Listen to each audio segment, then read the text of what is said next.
Decomposing Worm, a worm analysis podcast. That's Clarence. He's the first-time reader and literary expert. And that was Matias. He's read the story before. In this 12-episode series, we're using critical theory to explore the superhero web serial Worm from a broader perspective, covering Worm in 6 300,000-ish word chunks.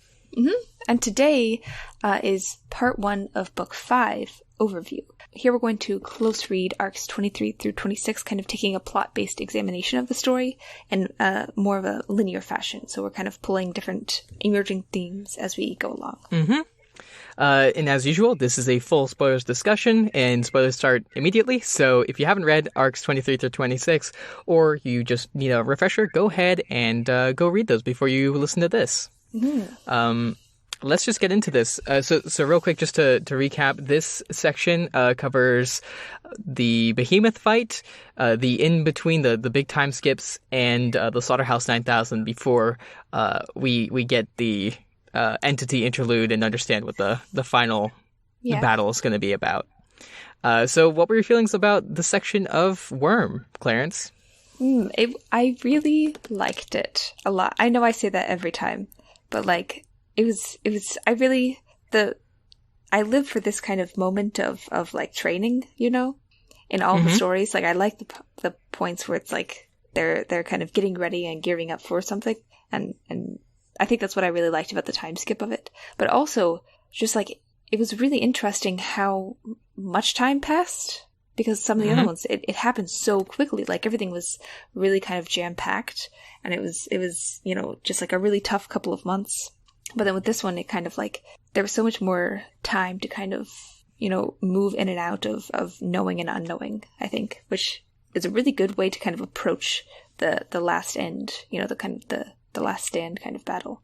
Yeah, there's a lot that we either don't see or we don't see it from Taylor's perspective. You pointed out here how the ending of both of the climactic fights in this section, the behemoth fight and the fight against Jack, we see from the perspectives of Chevalier and Gollum, not from Taylor's perspective.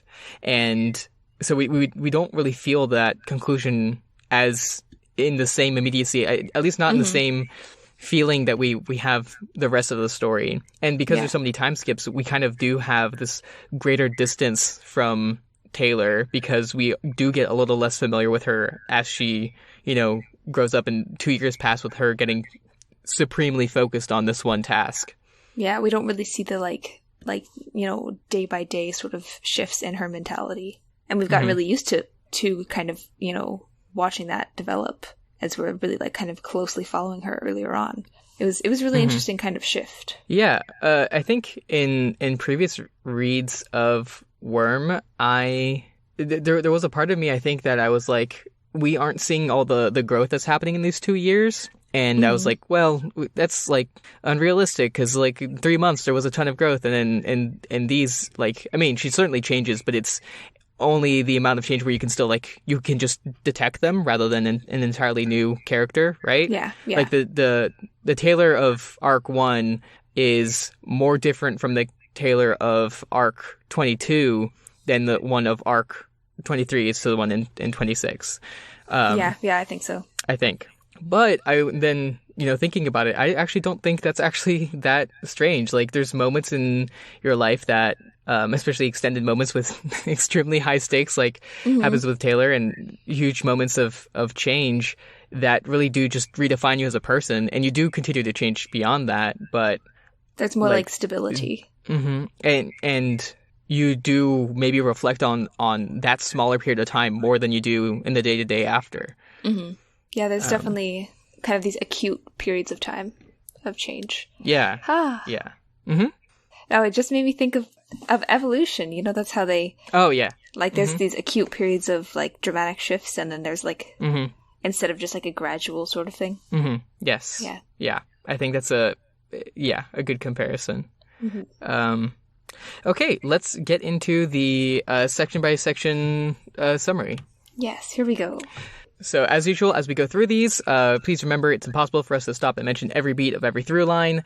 I basically tried to stick to the biggest moments here and try to consolidate some of the emotions. We're going to miss so much because so much happens in these arcs. Like we could have done a whole Decomposing Worm on just the first two and then the next two and then the last one. Yeah, so but dense. for that, you can go listen to We've Got Worm. So it's not like those things are not getting noted. So yeah.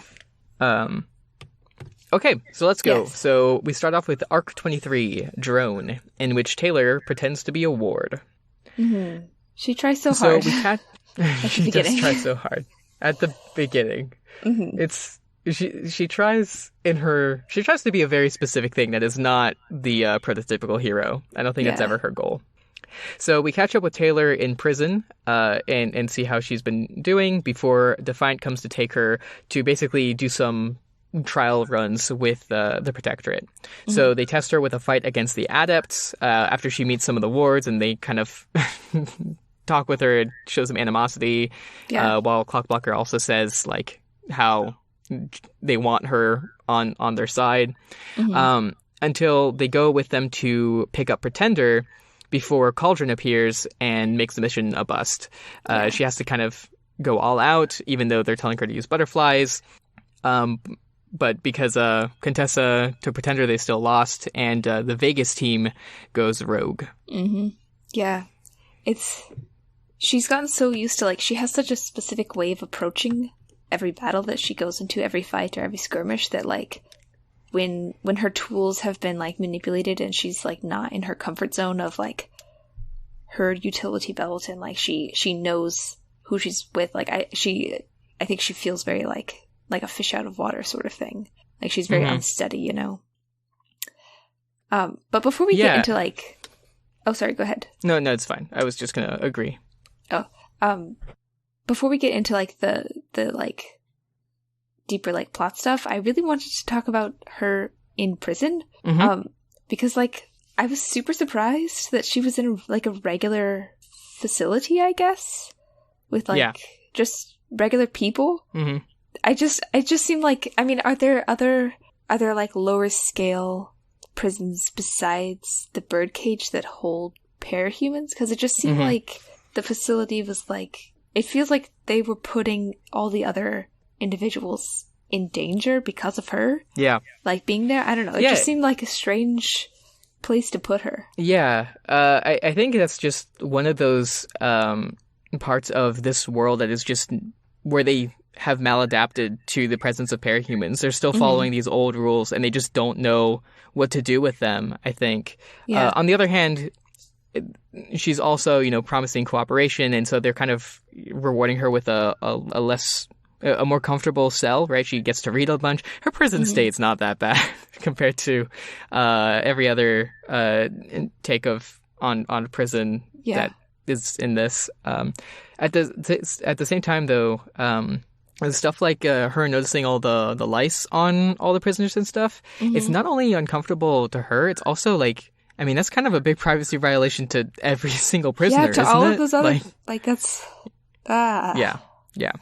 It just seemed like she seemed so out of place there, and then like all the people who were like kind of creating these like procedural, state grinding kind of, whatever's actions upon her. It just, I don't know, it just seemed like they didn't have really any control over her, I guess, or it was like more of like a facade kind of control.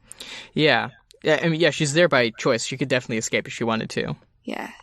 So I guess it was more of just like a trial. Yeah. And so speaking of, regarding all the lice and things, so she did that without like telling the warden, right? So that's, I mean, like, it's totally, I think she makes a good argument of like why she should be allowed to take the lice off of the body, off of their genitals.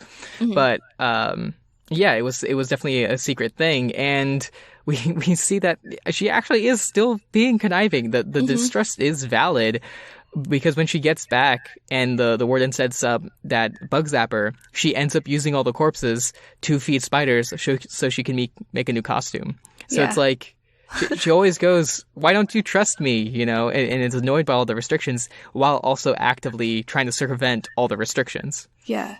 It's just, she's so used to, like, that's the way that she, like, began, is her like, caped identity, right? Is that, like, is sort of, like, stockpiling in these secret places and kind of accumulating her own knowledge and skills and utilities, or, I guess, like, resources. Yeah. That when she kind of is placed in this situation where she has to comply fully with authority, she doesn't have any structures that reflect that to fall back on. You know what I mean? Where it's like she's so, like, she's kind of, you know, instilled it so deep within herself to always have something up her sleeve that no one else knows. Yeah. That when she's forced to kind of, you know, be totally open and follow all these guidelines, she's kind of like, I can't. Yeah, it makes me wonder, like, maybe that's why her passenger just does so much all the time, and why Scion calls her shard so mature, is like, she never stops, ever, even when she's resting. So to move on a little bit, so she then confronts Glenn for who is the person kind of in charge of the PRT's PR, for making her use butterflies in a real serious combat situation. And this is kind of a coalescing moment for her frustrations of being a hero so far. They put rules on her, and she wants to break them, and then they put more rules on top of that.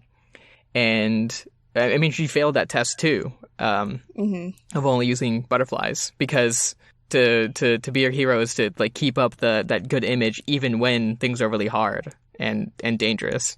Yeah, she really struggles with this concept of non-lethality and, like, sticking, like, remaining within the confines of what she's been handed. Yeah. Yeah. Like with the adepts, that's low stakes enough that she could use butterflies, and she basically only used butterflies there. But with anything where, like, anyone's an actual risk, which is very common with parahumans, like, people are at risk all the time, she can't justify holding back. Yeah. Well, because she wants... Did you want to... Like, do I? Oh, she wants to, like, succeed. You know, like, she has... she's so like, used to kind of pulling out all the stops to, like, make sure that it works out the way that she wants it to, you know? And then she always has something else that she can... Like, you know, she never, you know, gives up with her fighting. She never gives up trying to find another way to kind of work around whatever the situation is. But then she's kind of confronted with this fear, I think, that her kind of inability to stop has been the only reason that she has won so much, I guess. Because, like, she doesn't know how to, like, deal with the concept that she, like, could not win, I guess. Or that the Vegas fight ended up being... that she can let herself lose. Yeah. And it really also just puts a perspective on why the heroes lose so much, and why they've won so much. They really are, you know, having to follow all these restrictions, and Taylor would never let herself follow restrictions in favor of winning. So we meet Glenn, and I actually, like, we end up really liking Glenn, I think, even though he's kind of set up in the beginning as sort of like an antagonistic to Taylor, but he's kind of smart alecky, and he's just interesting and fun, so I think we grow to like him pretty fast. Yeah, because he explains himself so much more than, or like, he's willing to explain in the words that Taylor would be able to understand, I guess, that in ways that, like, none of the other PRT individuals could. Right. You know? Yeah. Yeah. He's very interesting. He's very aware of his, like, precarity, I think, of his position. You know, where he's, like, he actively... He's like Pagot, where, like, he actively creates, like, a physical persona in opposition to everyone else around him. Yeah. Yeah. Yeah, and both of them were also concerned with PR a lot more than a lot of other things. Yeah. Let's mention the letters. I didn't actually write that down. Oh, yes. The letters. Taylor receives a bunch of letters from the Undersiders, which are varying degrees of sweet. Yeah. There's some noticeable ones. I mean, they're all notable, obviously, but Rachel's in particular, which is transcribed by her best minion, and Imps, which is just ha ha ha ha ha ha ha, what the fuck, which is wonderful. Yes, they were so great. Yeah, every interaction of the Undersiders within all of these arcs is just, I really like all of them. Most of them. I mean, all of the, like, the emotional ones. I mean, I liked Imps too. Yeah, I liked Imps. Yeah, Imp was, I think Brian's, though, was really, like, devastating, I think. Yeah. Because it's like, that's really horrible. Like, that it's the worst day since after, like, his second trigger event, like, where he couldn't, that's just, I don't know. That's bad. I feel like there was a listener question a while ago about, like, which character, like, would need therapy the most. And I feel like he really, because, like, he's at the Brian. point, because, like, he's at the point where he cannot function, in, like, everyday situations, which I feel like a lot of the times, like, in the larger fights, he doesn't stick around very long because of that, which is, I don't know, that's just so heartbreaking. Yeah. Because it's like everyone else around him is kind of like, well, we have things to do, so, like, you just go, like, sit away in your corner and, like, we'll go back to fighting, so I don't know. He needs to be, like, a priority to somebody. Yeah. I wonder if he ended up getting therapy within those 2 years. Yeah. I feel like he perhaps could. He seems more he seems more stable, but he does not seem happy either. So yeah, no, he didn't. Brian. Yeah. So Taylor then has a therapy session with Dr. Yamada, which is so just so delightful that it happens. Like, yes. I still remember just the joy of being like, oh, she's meeting with our favorite therapist. Woo! Finally. And so she ends up talking about how she's worried about her passenger, and she chooses to have a therapist versus having an advocate, and talking about her feelings for the first time in forever, it feels like. Yeah, I know. It's wild that she, like, I feel like this is what I was saying earlier, of, like, she has time to kind of sit and, like, sort through everything that has happened and, like, will happen and all of this, like, and I feel like Yamada, like, is the perfect space, or, like, creates the perfect space for that. Because there's just so much that she hasn't processed about herself.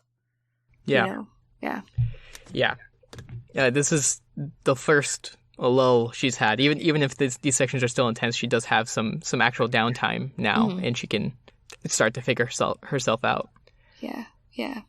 But she does bring up a really interesting point that I feel like we touched on a couple of episodes ago about, like, if capes, or, like, if parahumans are, like, where does this, like, penchant for violence come from, or, like, some, like, all of them that are, like, prepared for physical altercations, that sort of thing. Yeah, I feel, because it becomes like, is that just the passenger, or is it the passenger kind of activating that penchant, like, that intrinsic sense of violence in the individuals, or, like, like, how did the entity how did they, like, pick out individuals to hold on to all these things? So in that section, there is, like, a line that says basically, like, where they need a nudge towards violence, they get one, basically, something like that. But that doesn't necessarily, like, if someone is already violent, it seems like they don't need that nudge, right? Nudge, and if you're already giving people who are in very unstable situations basically a gun to hold at all times, and there's other people with guns that want to find them, so they will join or otherwise be alongside them, right? If you give someone a bunch of power and there's a bunch of other people with power, like, inevitably, basically, there ends up being violence. Like for example, like, Parian, right?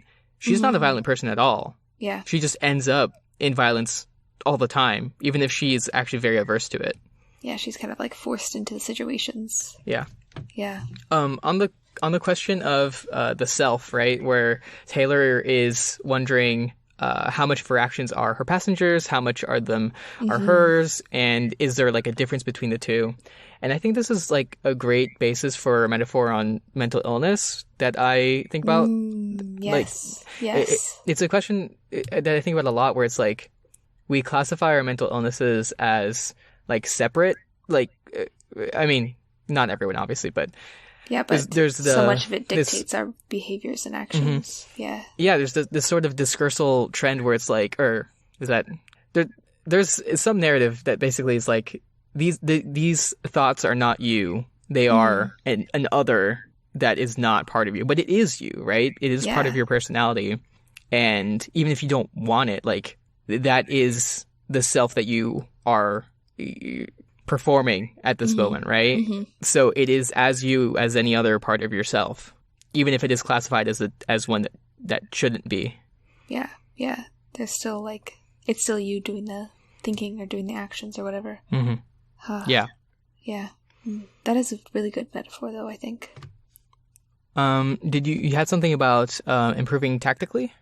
Oh, yes. Yeah. It's just she can never turn it off, that like need to improve, you know, because even when she's like having this huge discussion about like her autonomy over her body and her actions and her power, she's still like, I could fix that. The yellow lenses that are visible in her like swarm of bugs, which I don't know. I don't remember if this is in this particular moment or earlier when she's watching the video of herself, but she definitely has like this like duality, like two different, you know, branches of thought, where it's like she's having this big existential crisis, but at the same time she's still thinking about those tactical improvements. Yeah, I think so. Where she's like, I never learned that trick, but also it's a useful one.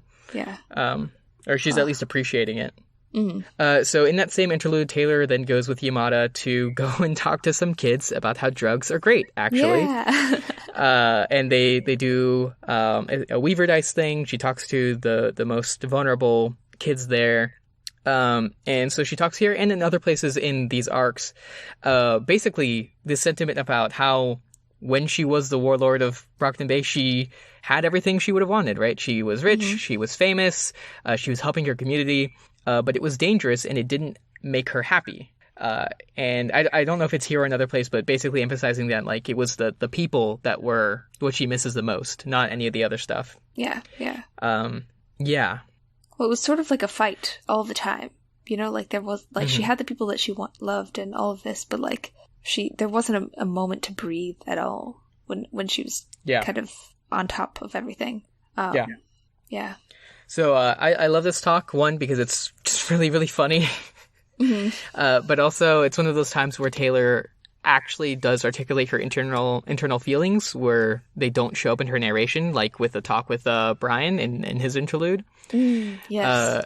And it's also really clear from how she talks about her time as a villain that she still feels that she did far more good there than she is being in the Protectorate. Yeah. And she talks here in some other places about how she makes a pretty lousy hero. And her emphasis in this conversation is that being a ward is the safer option, but she doesn't state that it's the better one. Yeah. It kind of felt like she was supposed to be headed that direction, but then she got interrupted with the whole like behemoth sort of thing. But then, it felt like she was headed that way, but not necessarily like fast enough, because she definitely was able to articulate the ambiguity, I think, of being like a warlord versus being a hero and all of this. But I think this is the moment that I really started, because before I was just kind of like going along, kind of, you know, reading through her like immediate experiences, but this particular moment got me thinking about how much like autonomy she has lost over like all the decisions that she makes and like all the like micromanaging that she has like grown really accustomed to, where she's like doing, you know, even when we think back to the moment when she's like brushing her hair and brushing her teeth and getting ready to go out, and she's thinking about all the things that she has to do before the arc 20, at the beginning of arc 20, where it's like she has like this huge list of things that she's the only one that makes those decisions, and she's the only one kind of taking care of all those things, and suddenly she's like it's totally not gone. Even in control of herself. Where she's like constantly surrounded by people, and she doesn't have any sort of like, you know, solitude at all, so she has to like literally like restructure the way that she approaches everything. So I feel like that, like, she's right, she's like so disappointed in how much she feels like she's failing at being a hero, but I feel like it's perfectly understandable, you know, like, because that's a huge task to undertake, I think. Yeah in such a short period of time too. I'm pretty sure this is only like what, a week or two after she went to prison. I forget the date, but it's pretty fast. Yeah But So speaking of, that's when they get the behemoth notification, and which is some great dramatic timing after she just said that there's 25% death rate on the good days. yeah. Which is not encouraging. I mean, it's a great way to like just remind us of the. There's a lot of build up to it because we have this chapter and then like two more where it's just like waiting to see Behemoth, and it's really built up as him being a hero killer and starting off being devastating. Yeah. So on the way there, Dragon and Defiant take her there, and they have some little bonding moments, the two of them with her, and they give her a jetpack, which is pretty cool.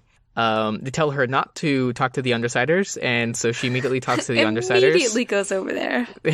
Yeah. She's so frustratingly funny. Like it's one thing. The decision of we are going to go support the Undersiders is a really valid one. Yeah. Like I think that one is very justifiable even without Taylor's justifications, right? Because it's all tactical. This is an Endbringer fight. Where they just need to do the best they can, etc. But like this is before the fight, and she was just told not to. I know. Yeah. Oh. Yeah. But it's this very sweet moment where they have some nice talk. Regent is continuously bemoaning how everyone is setting themselves up for death, which is a nice ironic foreshadowing. Yeah.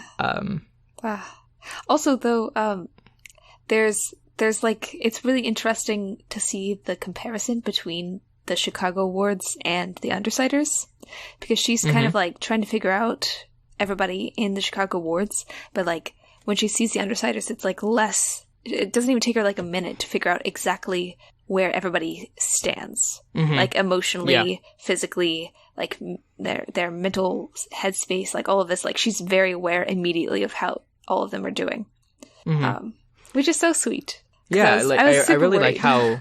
Yeah, especially with Rachel. I think that is the one that is the most kind of satisfying of like checking in on her, where we're like, okay, she's not super happy about things, but like they're cool, right? Yeah, and that I think that's. I mean, through these arcs, their relationship is so lovely. Oh my gosh, there's so many little bonding moments where they like fall asleep against one another. Oh, yeah, it's so sweet. Yeah, it's yes. Yeah. Oh gosh. Yeah. Okay. Just Rachel's she just makes me happy. Yeah. You wrote here that you have a question about the bison creatures. Yes, I did. It was really just an aside, but I went on that whole like wondering tirade about all the possibilities of like the other world and like not being disrupted by humans. Yeah. So it's like these bison creatures that like are supposedly bisons, but like they haven't encountered. I mean, perhaps the mastodons and all of like the large, like what if they're all still around? Because like they wouldn't get killed off.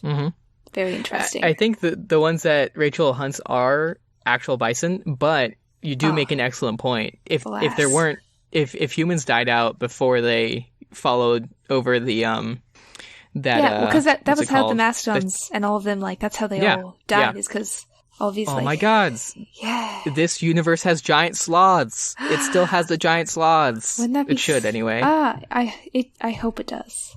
Yeah, that me would too. make me so happy. I want to see a version of Rachel's power where it's giant sloths. It doesn't work on dogs. It works on giant sloths. That's what I want. Does it extend? Like, would she have encountered more like wolves? Do you think in the other world, or like, do you think it works? Say again. Do you think she's encountered like other, like dog adjacent beings, like wolves or like? I do want to know what like her limit is on her like is it just dogs or like different species? I think, sort of thing. I think it's anything in the Canis family, which is mostly just wolves and dogs. I think. Yeah. So yeah, but there's some word of God about what Rachel would be like if her power worked on cats. So when we finish Worm, I'll send that to you. Yeah, it's fun. I feel like she would be a vastly different person. Yeah. Somehow even worse. Yeah. Like worse off, I mean to say. So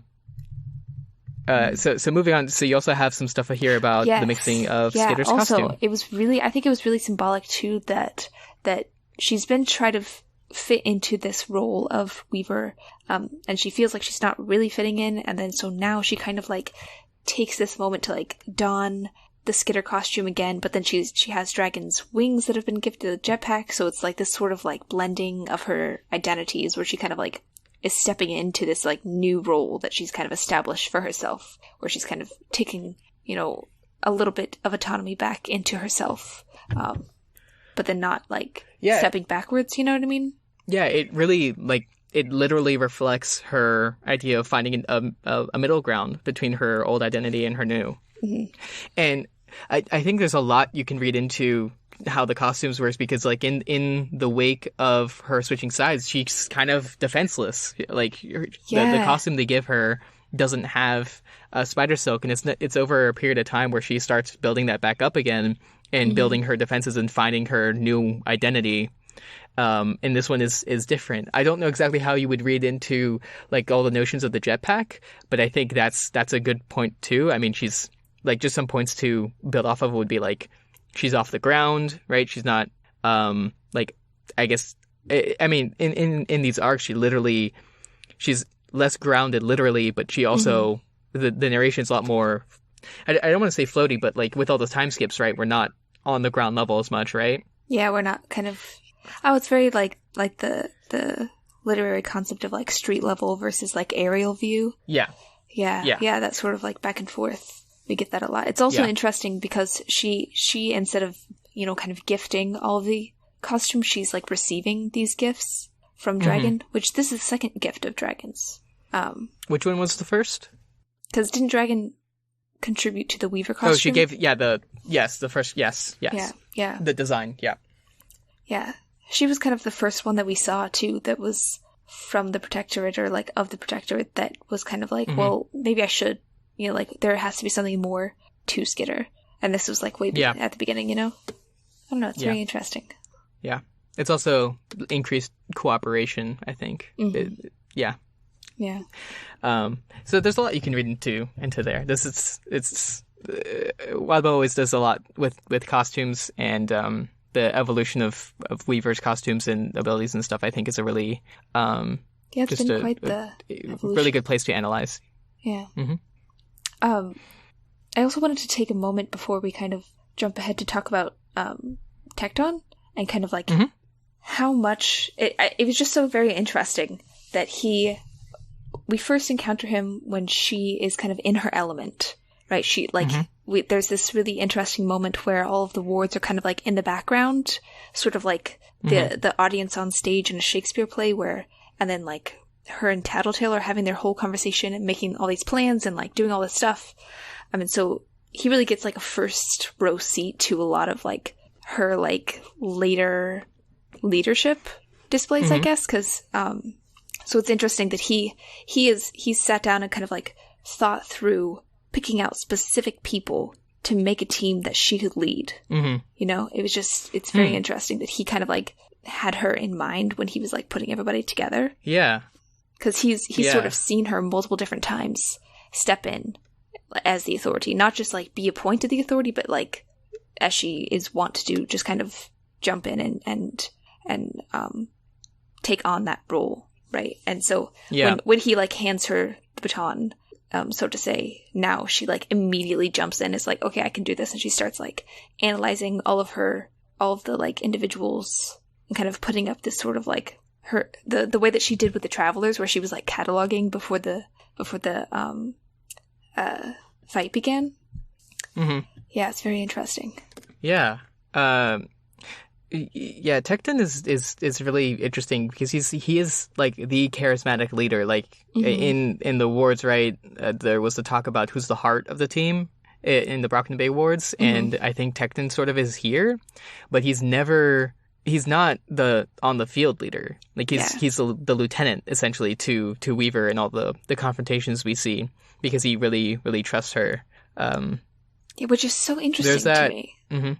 That he like he places so much trust within her so like readily. Yeah. But then we see later that he acknowledges the, like, shortcomings of her, too. Mm-hmm. But, like, in a way that, like, it doesn't undermine her, like, leading authority. Yeah. Like, when, we're skipping way ahead, but sorry. No, I mean, that's what we're doing here. In Theo's interlude, he talks to Theo and mentions how during the fight later on against Topsy, she pushes, like, Cuff way too hard, and Cuff is, like, more or less not permanently damaged, but it was really bad for her. And, like, that's not a good tactical decision either. Like, they won the fight, but, like, the long-term mental effect was not great. Yeah. Like, was it worth it just to take down this small-time villain? Yeah. I mean, comparatively. But I feel like Skitter, like Taylor does that. That's like a Skitter tactic. If we're kind of, like, you know, breaking it up into different things. Like, because she did that with Sundancer too, where she kind of, like, pushes beyond what they're willing to go, because she doesn't think about it. Like, she doesn't think about the ramifications, I guess. Well, even with that conversation she has with Clockblocker in the van when she's, like, the, you know, quote unquote hostage, right? Where she's kind of like, oh, I didn't realize how much of an impact what I've done has made on the people that she was, like, terrorizing. Yeah, I guess she just thinks very, like, short term sometimes. Yeah. The people she's working with are more tools in her toolbox, and in that Theo interlude, it's pointed out basically she uses her allies as she sees fit, and until they, like, fail her, and then she doesn't try to rely on them anymore, like with Cuff. Yeah, because so like immediately during the fight, she's like, Cuff's kind of, like, struggling a bit with the behemoth fight, and then Taylor's like, stop freaking out. All of us are, like, freaked out. Like, there's no... Yeah. It's fucked up for all of us. Like, stop worrying. Yeah, you're not special for being afraid for your life. Like, yeah, it's like, goodness. Yeah. She's more annoyed with Cuff for not being prepared to face a very likely death scenario. Almost a more than a slightly less than 50% chance of death, basically. I know, goodness. I mean, she knows how to handle her team. Like, she knows the emotional, like, waves, I guess, of, well, she kind of. Really, I feel like it's kind of limited to, like, Rachel, you know? Yeah. That she, like, fully understands how to navigate the emotional landscape. But, like, so often she's just kind of, like, she hands people off to other people. Yeah. To be dealt with. Yeah. Yeah. Did you want to talk about the Thonda here or later on? Later on. I also may want to, like, discuss that next episode, where I, like, perhaps. So we end Arc 23 with Cody's interlude. Yes. After he was handed off to Accord, he was sold to the Yangban and was brainwashed and brought into their sort of cult-like squadron of mixed powers, which is pretty interesting. And he's more miserable. He's more than miserable. He's reduced to a number. And he's working with them to help them capture wounded capes to then be added to the Yangban. Except he sees Accord, the one who sold him, and it awakens his anger, and he's able to get away with the Seamerg singing in his head. Maybe it never stopped singing. Yeah. Encouraging him to use his anger.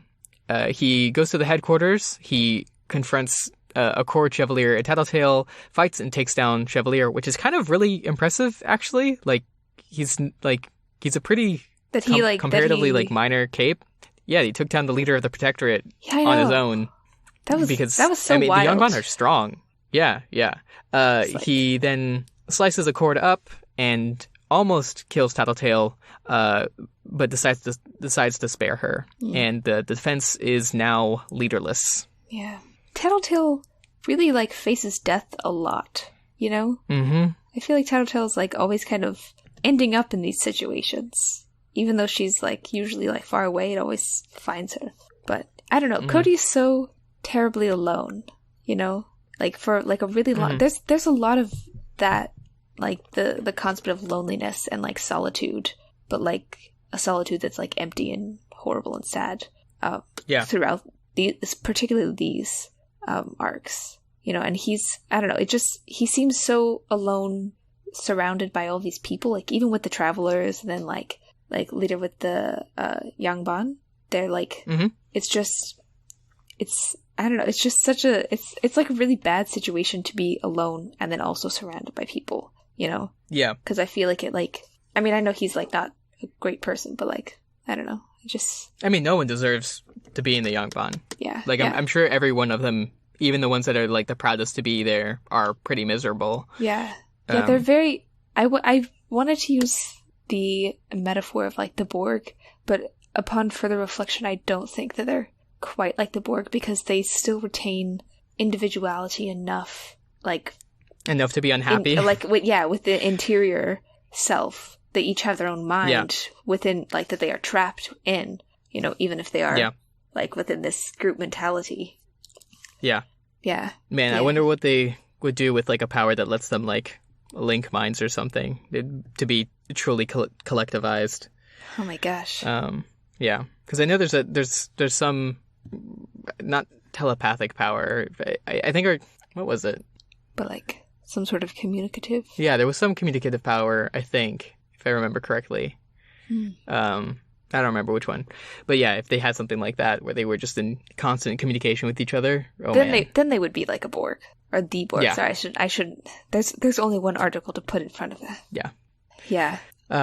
But yeah, I was super surprised that, like, because at the beginning I was kind of like, oh well, you know, like maybe we'll just get like a perspective of him from, you know, like in the middle of the fight, or like everybody will join together or something like that. But then he like takes off and then messes up everything.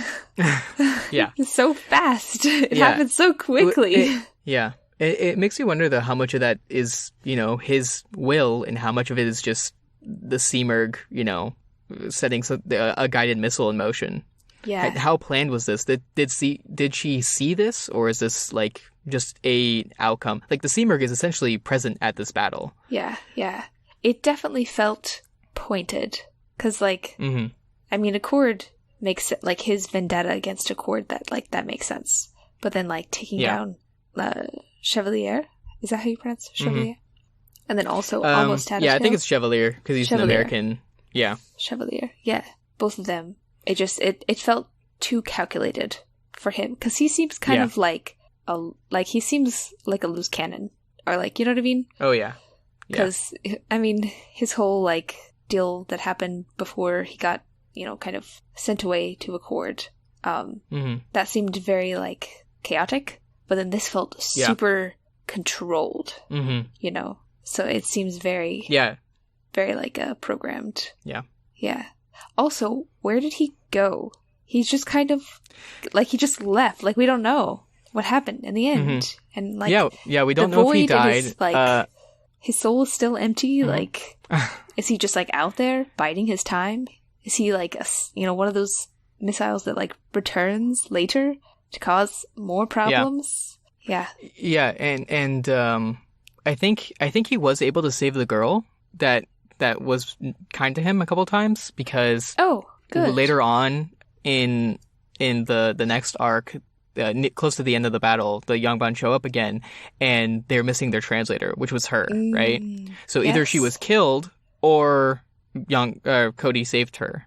So, but of course we don't really know what that means. Because like how does the hold on his powers still work, right? Can they just like take it away so he's just a normal person now and they're still holding on to his powers, or does that let them find him, or what? Many questions. Did they put like, by their combination of powers, is it sort of like this, all the little like shards that are like pieces do they put it all together so they're like forming this like mega shard like, kind of thing? Is that how that works? Like, so I would love to see the entity's perspective on seeing the Yangban. Because he sees Scion sees the Slaughterhouse 9000, which is what we call that, by the way. Yes. The clones and how they all have the same connection to the same shard and stuff. So I wonder what that looks like. Yeah. One final note on the Yongbon. I also want to note that Cody's only been with them for like 3 months, and he's already in this state. And also how it's interesting how their xenophobic cult-like mentality is detrimental to the whole because it like discourages cooperation with outside forces. It's implied that they're going to shun the girl for talking to Chevalier, which is like, I mean, that kind of makes sense for them to do that. So, yeah. Yeah, they're very like separate from everybody else. Yeah. Just intriguing.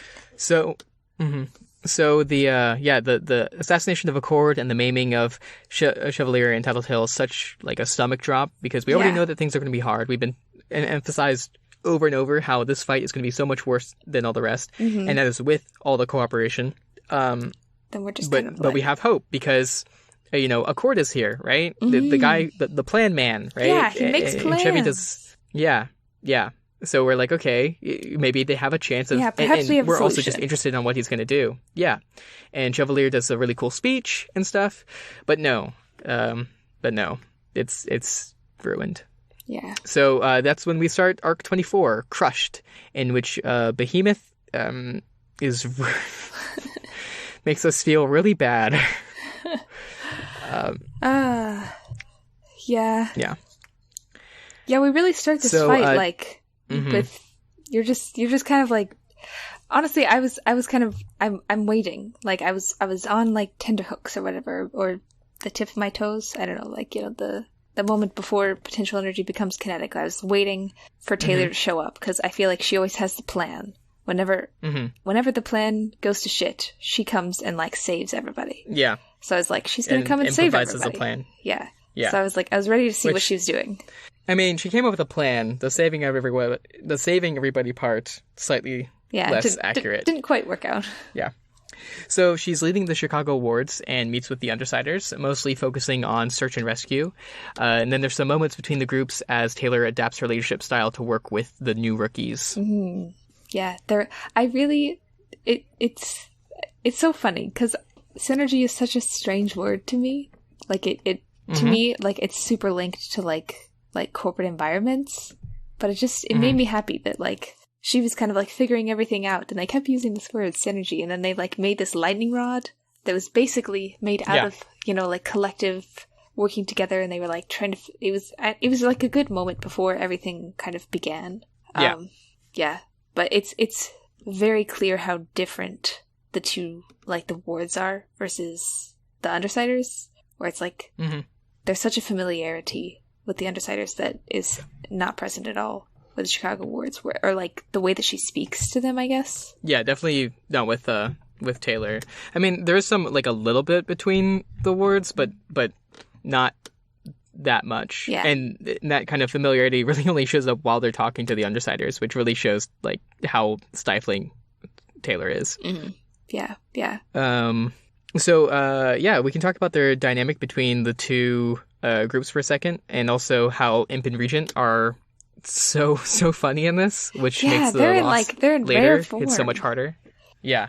It was there's a lot of great moments. I mean, it really sums up the best with in the Aftermath interlude where we get the parahumans online reactions where they're like these two are so funny. I hope they make it out okay. Oh man. Yeah. That's so. But yeah. Yeah. This was definitely one of their. So like... Brian. Oh no! It's just this was definitely one of their like really great moments that we got to see them. Yeah.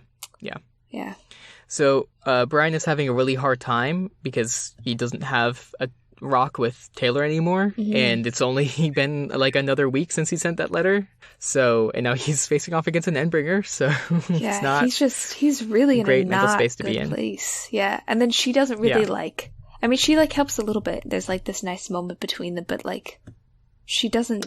Yeah. She doesn't offer the emotional support that he needs. Which I know I just like went down this whole path earlier, but just she's already like moving, like her head is not in like that space anymore, where she's already like 5 steps ahead thinking about how she's going to utilize both teams.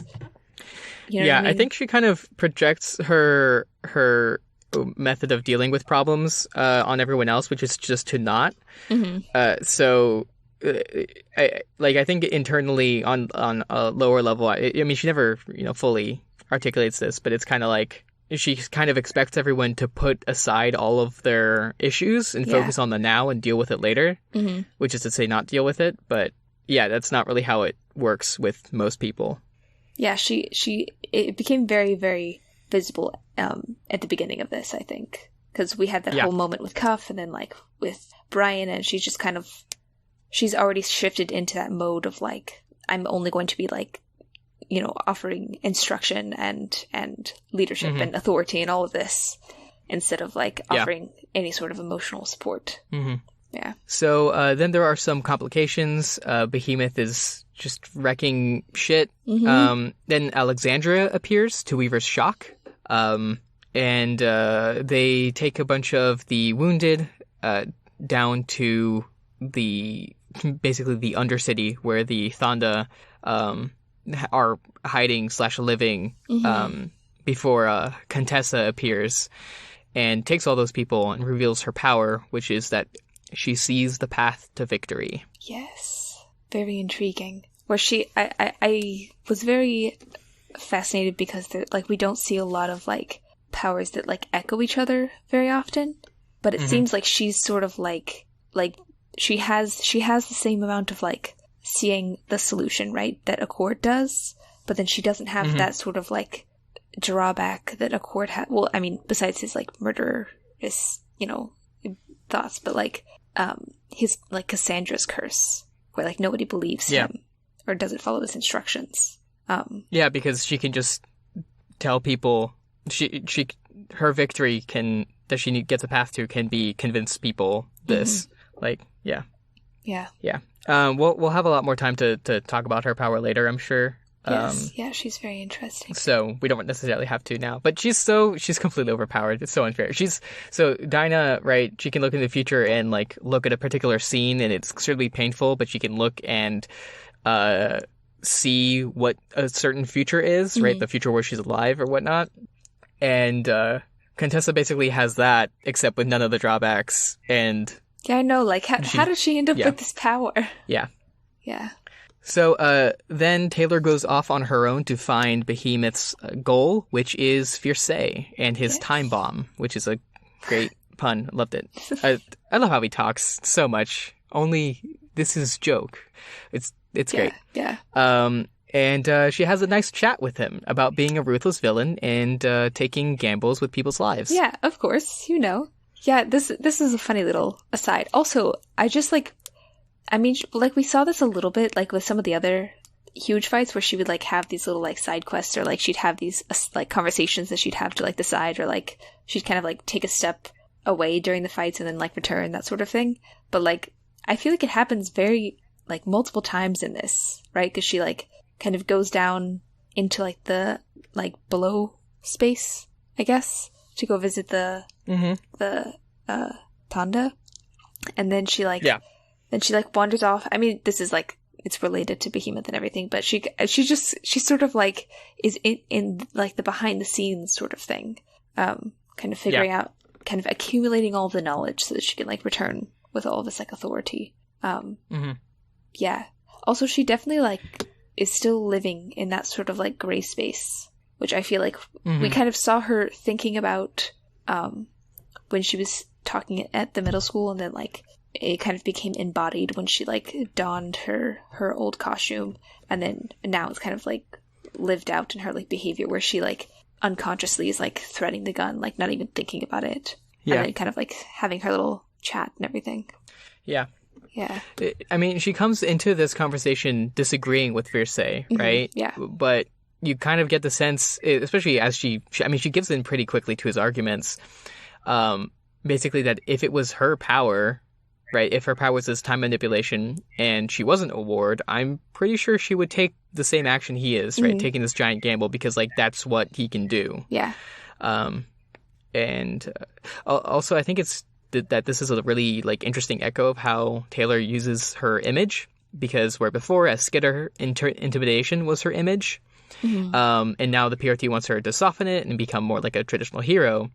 But here, in this middle ground, she's using her fame, right, as a redemptive figure. Yeah. As this ethical tool. And she uses this, I mean, she uses it during the drugs are great, actually, speech, and also when she talks to Moksho later on. Yeah, and also Nilbog, too. But, yeah, her turning coat and putting on that white hat is an ethical claim that she has. Yeah, yeah, she's kind of like, she uses all of the tools of, like, her ethos, I would say. That she can. Yeah.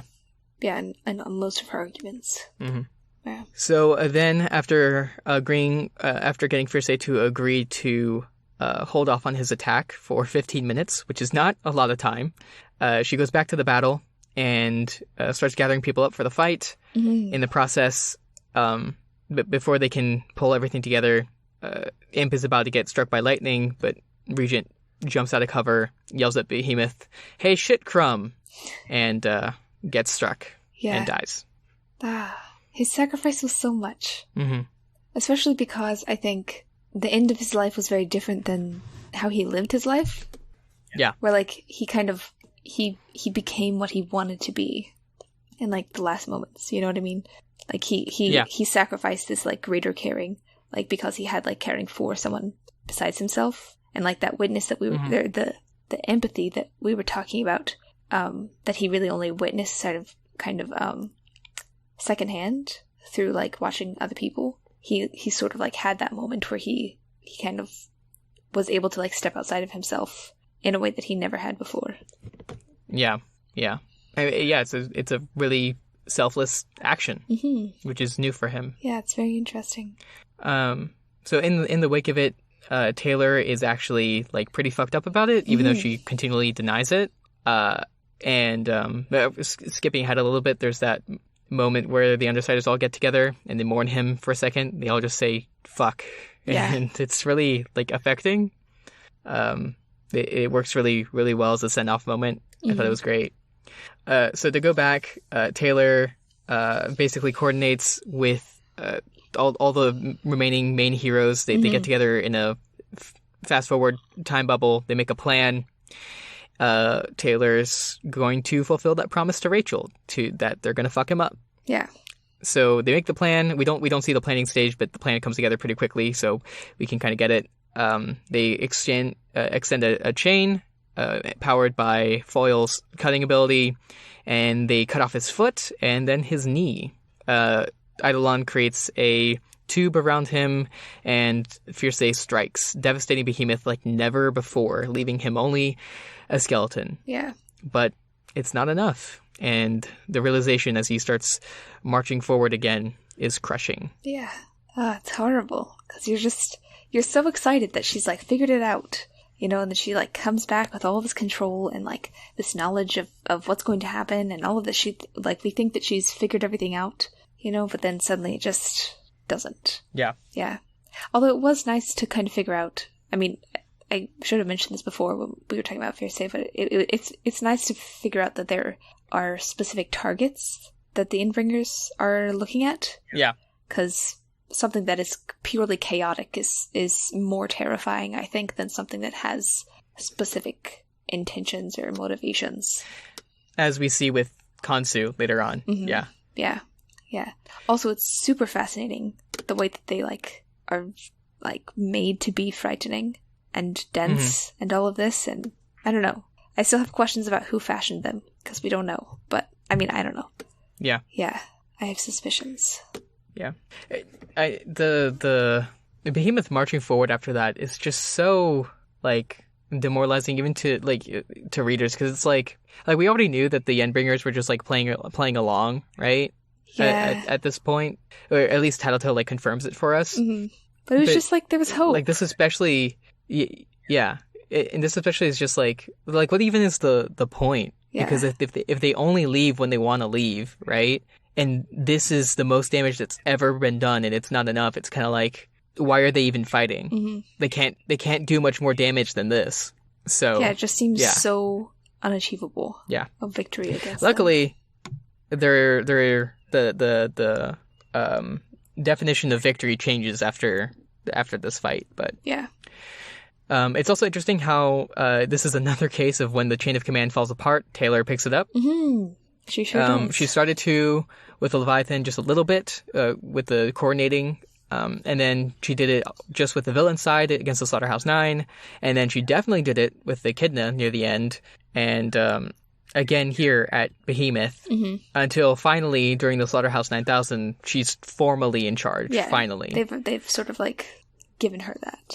Yeah, it's very interesting because she always is there when leadership is needed. You know, that she just it's very, and I don't know how she's always like right in the spot that she needs to be able to kind of take control in the moment.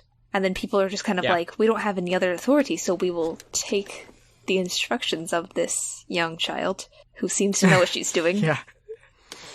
You know, it's just, it's very interesting how that was something that I was thinking about when she was interacting with Tecton and some of the other wards of like, she has this ability to like wrap people around her finger, even if she doesn't want to be, and even if she doesn't want them to be, and even if they don't want to be, like she has this ability to just kind of like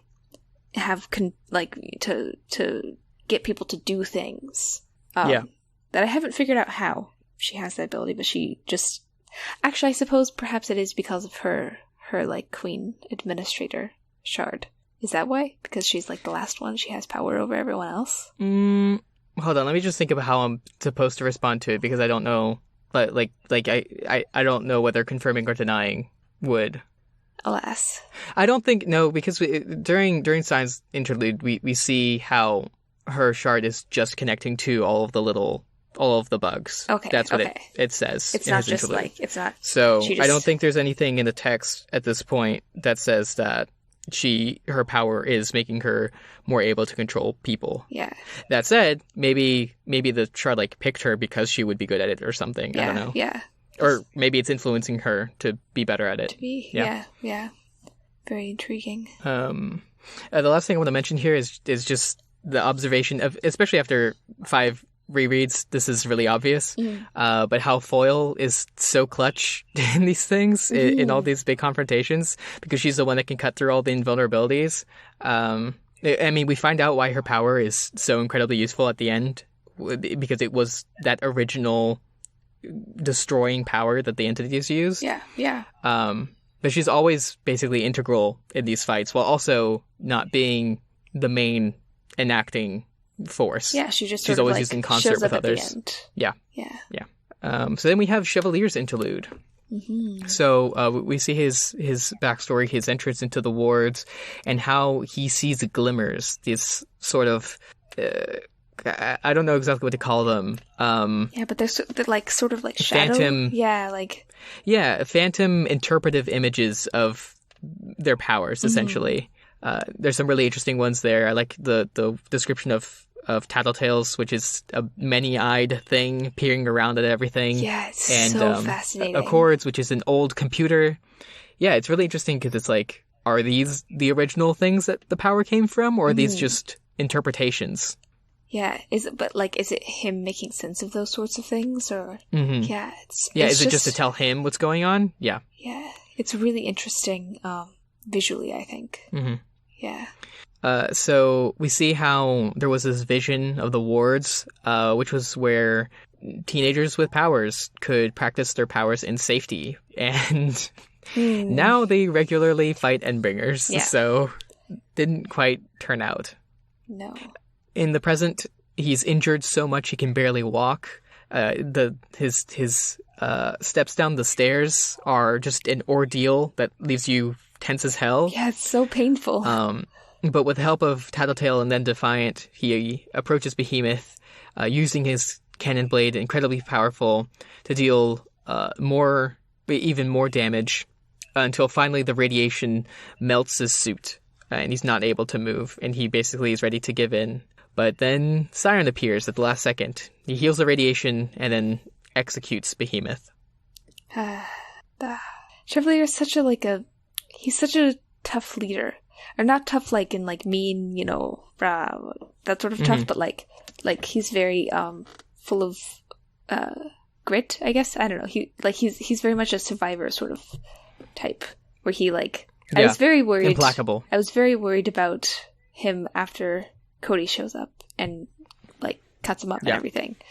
And I was like, wow, he's not coming back. But then we get his interlude, and he's very much of the mentality of like a captain going down with a ship sort of thing, where he's like, I can't just leave my, everybody that I've gathered here alone. Like I can't face that sort of, abandonment, I guess. But yeah. Yeah, we see that even from the beginning when he's talking to Accord, and Accord's like, you should lead from the back, you're a leader, and if you die, I think bad things will happen. And he's like, no, I'm going to be at the front, because I don't want anyone to risk their lives while I'm not. I feel like I don't have a strong enough grasp of individual armies to reference the historical precedent to this, because I feel like they were very weren't there a lot of there was like a whole section of, or like some nations' military leadership would always fight in the front, but I don't remember who it was. I don't know, and it probably really depends on the era too. I'm sure that 100%. The more recent you go, because it's like the less effective it is to have someone there, because this like less people see them, and this was ancient fighting. Yeah, the king charging in. But he's ascribing to that old leadership. But I also had in his sort of personal history, I guess, his remembering of like the original reason for the boards versus like what they have become, where they sort of like, I mean, I know they have powers and everything, but like they're still kind of treated like teenage soldier type, I would say. Yeah, when they're like placed, child soldiers. Where they're like put in these really horrible situations that are like full of stress and death, and I don't know, they're just kids, and they're like stuck in all these really bad like emotional and dangerous situations. Worm continuously presents that sort of type of question. If the circumstances are dire enough, is it okay to sacrifice people's well-beings because it's necessary?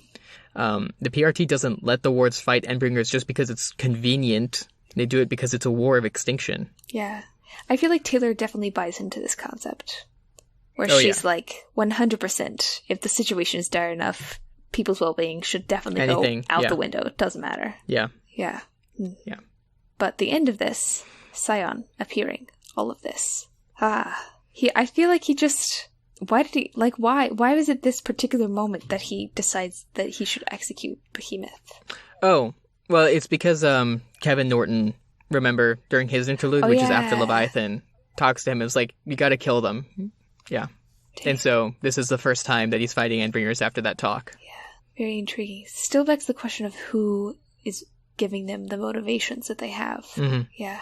Because it's not Scion, apparently. Yeah, it seems. It's somebody else. But it's not, I suspect it's not an individual. It seems like it would be like is there another entity that's all alone and has sent these Endbringers to bring ill will? Or some sort of strange mating ritual? Who knows? That's an interesting thought. Well, I mean, there has to be other ones that are alone, right? I mean, the rhythms of this must be disrupted other places. We know at least of one, yeah. Yeah. So many questions.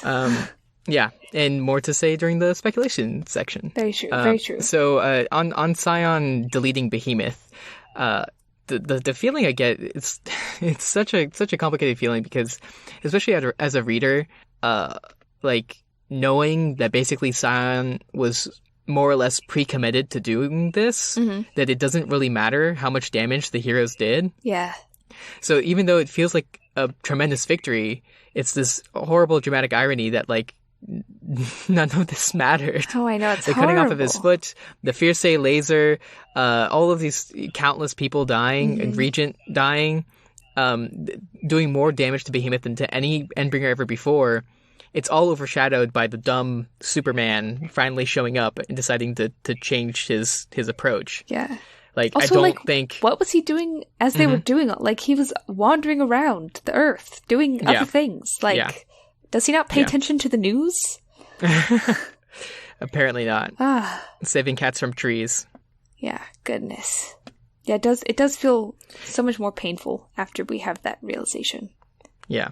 Yeah. You know, it's interesting, even though he's saving people 24/7, we never actually get a first-person account of, like, someone being helped by him. Yeah. Except for during Endbringer fights. So. Yeah, that must be so, like, peculiar. Mm-hmm. Yeah. So then the battle is over, and we get a series of aftermath perspectives. The world is reeling, doesn't know how to react.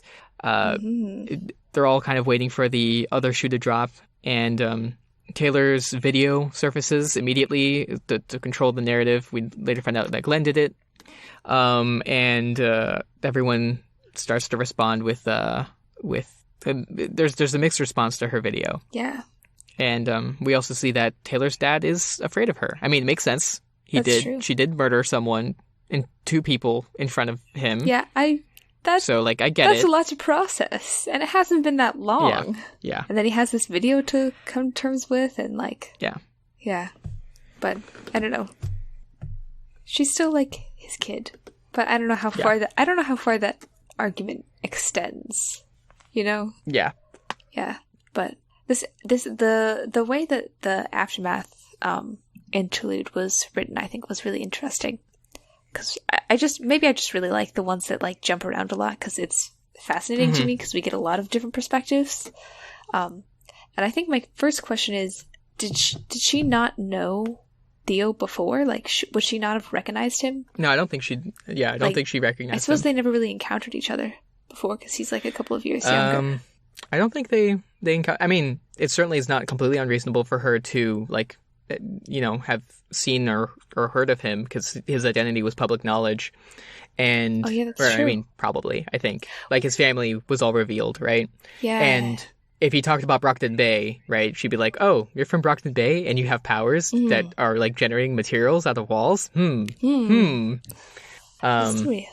Yeah, so, but at this point, yeah, she didn't know. Yeah. Yeah, it's very interesting. But yeah, did you recognize him? Like, no. Like, pretty fast? No, okay. I didn't know until this moment in the Aftermath. Gotcha. And I was like, oh, I was very excited. Because I've been waiting for him to return, and here he is. And does he return? Return? Yeah. Yeah. Yeah, so there was a lot of, like, moments where it was kind of, and then we get, like, Defiant, where he's, like, kind of emotional, worrying about everything. And I don't know, I feel like he's, like, him and Dragon, their story in the background to everything is, like, it's just very poignant and painful and beautiful at the same time. I mean, we don't get a lot of them, but, like, just the glimpses that we do, it's nice, you know? Yeah. But so he thinks that she might be dead. I think that's how we start this, and then we end it on that she's okay for a bit. That she's okay, but it's really like, I mean, this is I don't know what to call this. Maybe like a setup for later when she does get killed. Yeah. As far as we know, like, for real. And we see, like, we already have set up of how emotionally distraught he is about it. Yeah. Yeah. Before it is. Yeah. Yeah. So even when we see it before, we sort of see it from not before, after. When we see it after. Yeah, Saint's point of view, yeah. After Saint's point of view, the very next scene, I think, is with him and Taylor. Yeah. And Taylor notices, which, I mean, I suppose she's, like, very observant and everything, but, like, I feel like for her to notice that much of a change in him, it's such, like, he's so visibly upset about it. Yeah. You know, that, yeah, I don't know. It was really heart-wrenching, all of it. Yeah. So you had a note about Glenn here? Yes. Oh, I did. Oh, Glenn, this particular moment, I think, was so fascinating with Glenn. Because before we were kind of like, oh, yes, PR, all of this. But then, like, he really, really articulated, like, his reality and how little the public actually knows about what goes on. Yeah. Which we got that, like, a little bit of a glimpse of that way early on when Clock Blocker was sort of, like, talking to the other wards who seemed less than warm towards Taylor. And I just I guess I just didn't think about how, like, they didn't know how much authority she had, I guess, and how much she was involved in everything. And I feel like this was another one of those things where it's like we don't have a good understanding of how much the world doesn't know until they're presented with this sort of thing and we see the reaction to it. Yeah. Yeah. So I mean, at the same while it's like like a lot to just to like leak the video, I feel like I think that what Glenn did was like the best that he could have done, I guess. Yeah, the not taking out the moment with Gru is kind of... Yeah, that's kind of mean. Kind of a dick thing to do. Yeah. Because, I mean, some other parts were censored, so, like, come on. But, yeah. Yeah. And it really makes me want to go back and sort of read that entire arc and just kind of take notes on what her actions are without her narration. Just, like, note her dialogue and visual actions. Yeah, yeah. Because, that's what people would see. So, like, the conversation with Fierce, without her, like, interpretation sort of things in her own head, it probably comes off even more diabolical. Yeah. Or megalomaniacal, maybe. Yeah. Yeah. Like she is, when she's talking about her time in Brockton Bay and stuff, she's not just talking about it. She's talking about it in order to convince him, right?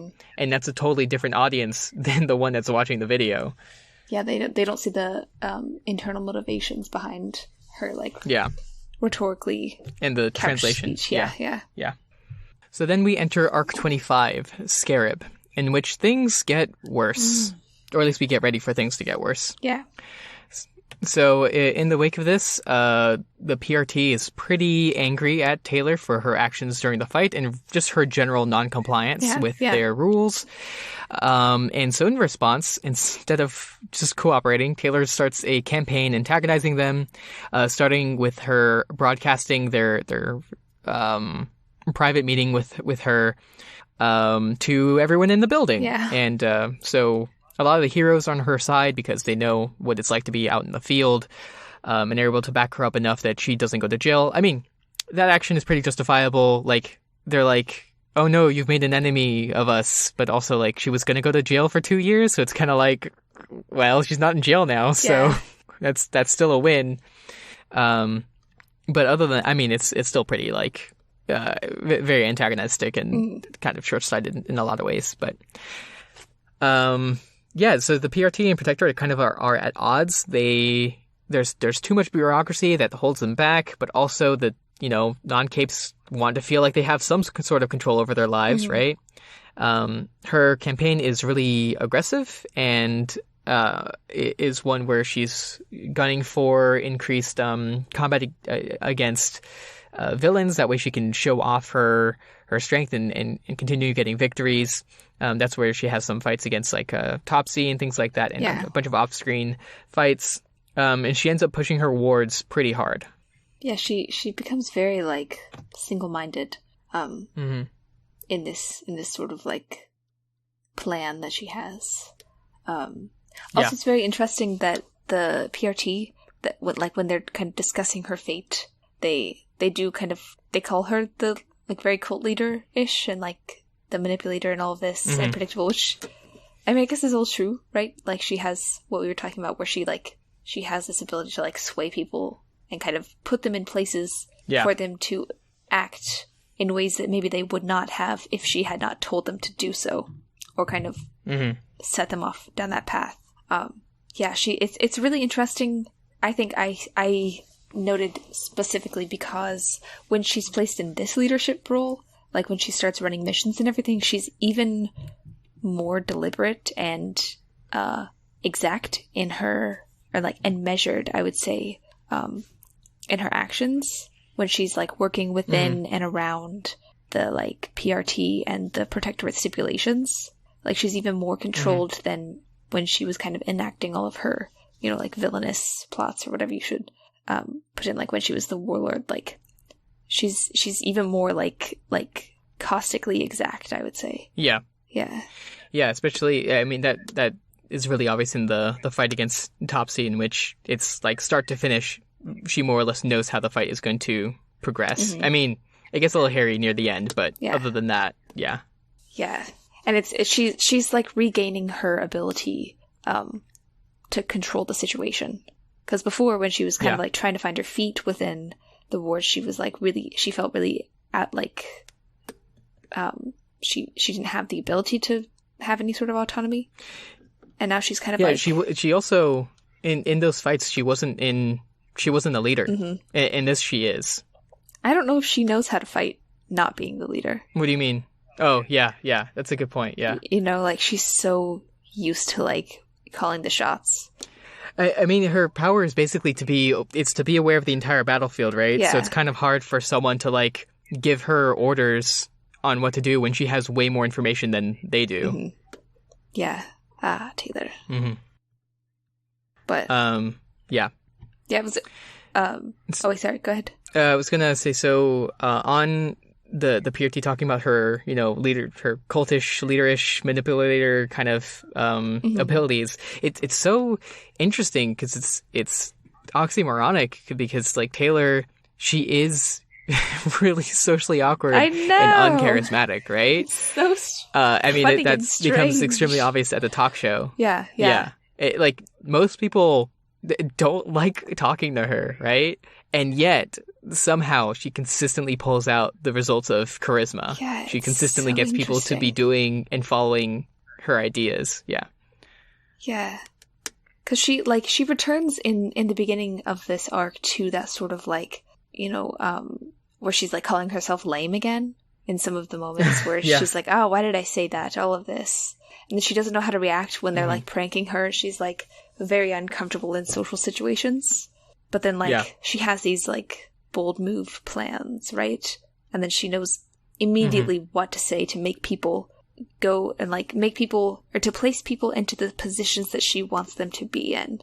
So that they are poised to help later, poised to help now, or kind of acting in ways that they would not have if she hadn't, like, she's really, like, I don't know, it's just very Jack Slash of her to me. Like, it's... Especially when she starts talking to, like when she's like recruiting people, but not really recruiting them. Mm-hmm. Yeah. And she really is just kind of planting idea in their head so that later, like, perhaps they'll come and help. Like, it's so very much where he just kind of sets things in motion, where it seems like she's really doing that in these moments as well. Yeah. I mean, she does it with Moksho.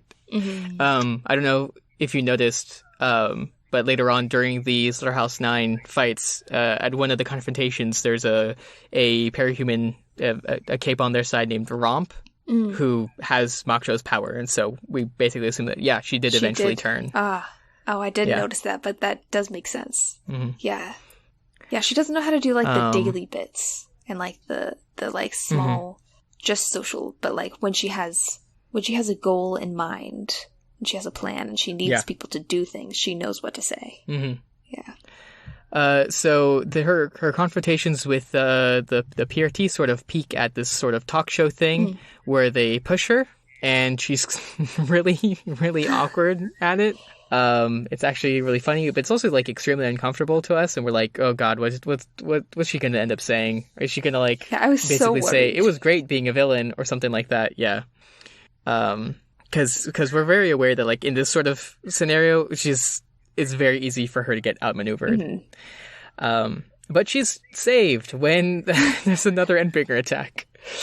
Kansu appears, a new Endbringer, which upsets everyone pretty badly. He hits Japan, and just before they're starting to be able to mobilize, he begins a teleporting killing spree. Yeah. Starting to teleport around the world with these time manipulation bubbles, and it's completely terrifying in a completely different way. Yeah. He's so cool. Like it's such an interesting and like poetic way to die, and also probably horrible and I mean, it's not good, but like also, I mean, they're experiencing. There's so much time, like, contained within those orbs. It's just, it's so cool. Yes. Yeah. With that power, it's like, every single one is like it's all or nothing. I'm pretty sure he doesn't really do like normal attacks. I'm pretty sure that's like the only thing that he does, more or less. Yeah. So it's you either get stuck in a time bubble or you don't. That's it. Yeah. And if you get stuck inside, you're basically you're dead. With very, very few people being able to escape. I wonder if teleporters can. I don't know. Yeah, or is it sort of like this like amber molasses sort of thing? Yeah, but every single one who gets stuck in there, like Taylor mentions the ones that like brought food and stuff inside. I mean, they have an entire story. Like you can imagine that every single person goes in there if they have like a notebook or whatever. That journal gets like filled. Yeah, totally. Before they go. Yeah, I wonder. Now I'm thinking of a scenario where like Khonsu had made like a big field. And just so happened to have done it like next to like a supermarket and so they like live there for like years or something until they like die of old age. And is it That's just like is it just this safe bubble that they live in where they're slowly dying? Yeah. You know? Like it's almost this sort of like horrific utopia, you know? Yeah. Because it's like I mean, there something they don't have to worry about that's... any Yeah, like they didn't die. Like they clearly died of old age instead of just some horrific. Well, I think a lot of them like starved, but I mean, someone could have. That's not a great way to die. Yeah, but like if someone in there like went in there with a power that like lets them like create food or something. Yeah, you know, is it just this sort of pocket? Yeah, yeah. It's a weird thought, isn't it? Yeah, very peculiar. Yeah. Someone read a fanfic where it's just someone getting stuck in an orb and just write that experience. What if it's just like a normal person? Just do that. Yeah. No person. Okay. So in response to this, Cauldron organizes a meet between the major parahuman groups that we've met, and they exchange favors to work together to fight Khonsu and finally drive him off. Large amounts of lives are offered as sacrifices in order to buy some people's favor, and the topic of the birdcage is brought up and then discarded. Yeah. Or denied, I guess. Yeah. Because Marquis is there, and it was so exciting for him to show up. Yeah. Yes. Also, they show up at such inopportune moments to everyone else, and opportune moments to them. You know, like, they keep popping in, gathering, like... I mean, admittedly, their place is probably the best to gather everyone together, because it's, like, beyond space and time. Or external to space and time? I don't know. But, it's just, makes me wonder, though, how they stopped the end of the world before. And was it a similar sort of situation? Or, like, I mean, because they had to have, like, they needed their powers first, right? So that they could know the path to victory? Or know that it was coming? Or was it some other something that they just, there's some other completely different experience that they've experienced? Or is there some sort of time movement back and forth? Who knows? Yeah. Yeah, good questions. So many questions. But I don't know, it's quite a high price for the help of some of them. You know, like... Yeah, Glastic Gwene's the price is, what was it, 100,000 cape lives? Yeah, like, that's so much. I mean, I don't think 100,000... Well, actually, it could be possible that Khonsu killed 100,000 people.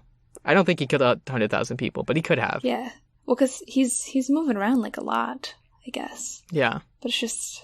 That's so many. I mean, and like when Leviathan sinks entire islands. Yeah, that's like, true. That's true. How many people live on Newfoundland, right? Yeah. Like probably more than 100,000. Yeah. So. But yeah. That's actually more reasonable than I originally thought. Yeah, but still, like, it's a lot of people. Oh yeah. You know? Oh yeah. But they're just kind of like, especially because they're innocents. Yeah. Yeah, they're just like discussing it like it's money or something. I don't know. It's just Cauldron is so beyond anything else. You know? Yeah, even just like the term Dr. Mother. I was thinking about this. And it's just very like, it feels very like Suspirian, which I don't know if that's... What do you mean by that? That's not really like an actual adjective, but like there's the film, or I guess there's two of them. I can't account for the 1970s one, so don't ask me about that one. But it's kind of like this horror film, but the term Dr. Mother very much like has that sort of like ancient feeling to it. But but like a cold sort of ancient feeling, you know? Mm-hmm. Yeah, it's interesting because it's kind of like a cape name, right? Yeah. Except it is totally different from a cape name. It's two very unassuming, it's two normal titles put together, right? Yeah. I think it's all the O's. The O's just make it very empty, the feeling of it. But that... Doctor, mother. Yeah. Just the way that it like sits in your mouth. Yeah. Yeah, and it's an interesting juxtaposition of, the warmth of a mother with the coldness of a doctor. Yeah. I mean, I don't think we see her do a lot of really motherly things. No. Ever. So, I don't know how fitting that is. I wonder who started calling her that, too. Yeah, I know. Did she don this title? Like, did she, like, take it on herself? Or did someone name her that? Yeah. You know? And, like, how did the numberman decide his new title? You know? Very interesting. I think he might have picked it because he had that conversation with Jack about picking a silly name, right? Yeah, true. The numberman is a pretty silly name. That is. Yeah. Yeah, both of them raise this concept of, like, the uselessness of morality, which I feel like just speaks so greatly of their, like, distance from, like, society and the structures of it. Yeah. Yeah. But it does feel very much like the mentality of, like, Endbringers versus parahumans, where it's just, like, anybody and everyone. Right. Yeah. Yeah. Yeah, I find that meeting very interesting just as a sort of like settling to the reader of, hey, these are the major groups you need to be paying attention to right now. Yeah. Because they're very particular groups, right? And there's other groups that we know of that aren't invited there, like the Guild, the Guild is different. It's all those tinkers in Canada and stuff. Yeah. That Dragon's a part of, but she doesn't represent them. And the Yongbon aren't there. Yeah, very notably. And I think they say basically that they would invite the 9 if they could, which is I don't know what they think that would have accomplished. Yeah. Yeah. Oh my gosh! If Jack was at this meeting, that would be so bad. Can you imagine? God. Like I don't think people would get murdered at this meeting, but like it would turn out in Jack's favor, right? Because of his manipulation abilities. Oh, absolutely. So, oh my God. I'm really glad they didn't. Yeah, gosh. I can't imagine that. Yeah. But there's some very, like, questionable characters that are there. You know, like... Yeah. Specifically, Mord Nog, whose name I hope that's how you pronounce Mord Nog. I think so. She's so cool. She's pretty cool. I mean, like, horrible, because she's, like, asking for all of these lives and all of that, and, like... But at the same time, so, like, just, like, the aura around her is amazing. Yeah. Yeah. I mean, she's riding on top of this giant, colossal, shadow monster with the skull. Yes. And she's just, like, casually standing on top of it with her, her rock and roll t-shirt, sleeveless tee. It's just amazing. So, yeah, it's great. Yes. Yeah. Best warlord. Sorry, Taylor. Yeah, she's 100%. She's also a mass murderer. So. I mean, yeah, that part's she's like as bad as the 9, not I'm great, sure. Yeah. But like, yeah. I mean, it does make me wonder though, who else is lingering in the birdcage, you know? Well, she's not in the birdcage. Oh, that's true. Yeah. Yeah. I also find it interesting how the Undersiders are still in the middle here, right? They are not necessarily on the hero's side, but they're definitely not on the side of Mordnog and some of the other people there. Also, like... and also interesting how our protagonist, Taylor, wouldn't have been here if it wasn't for Tattletale insisting that she be there.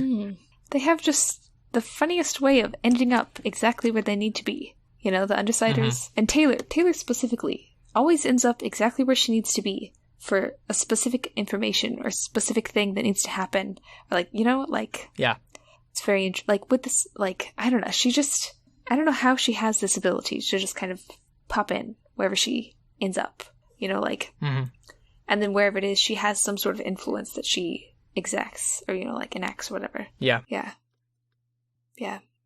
So afterwards, that's when they start doing the coordinating with the Thonda. They finally are able to coordinate against Khonsu using a ability that sort of ties everyone in the battlefield to Khonsu, so they'll follow him as he teleports. And with all this cooperation, finally they're able to drive him off after 3 days. Yeah, that's so long in terms of like a single prolonged battle. Yeah. Yeah. Also, it's interesting. In the fight, like specifically in the like South American moment, Taylor, she's like literally pulling like the strings of it. Like she has everybody attached so she can keep them out of the time bubbles.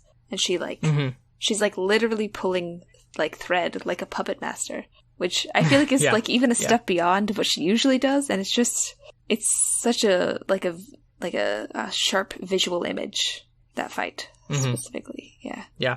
Yeah. I think this is so that next chapter, so 25.6, I think is the one. It's really, really interesting because I think this is another one of those moments where that contributes to this sort of out of body feeling that a lot of this book has with all the time skipping, that the beginning of it, right, is not actually Taylor in the moment of that fight. It's actually a recording of her at that fight. Yes. That she's watching in the future. So there's a lot of different moments like that I think are really interesting, and in combination with those other interludes at the end of fights where we don't actually see the conclusion. There's just a lot of these sort of distancing feelings from Taylor.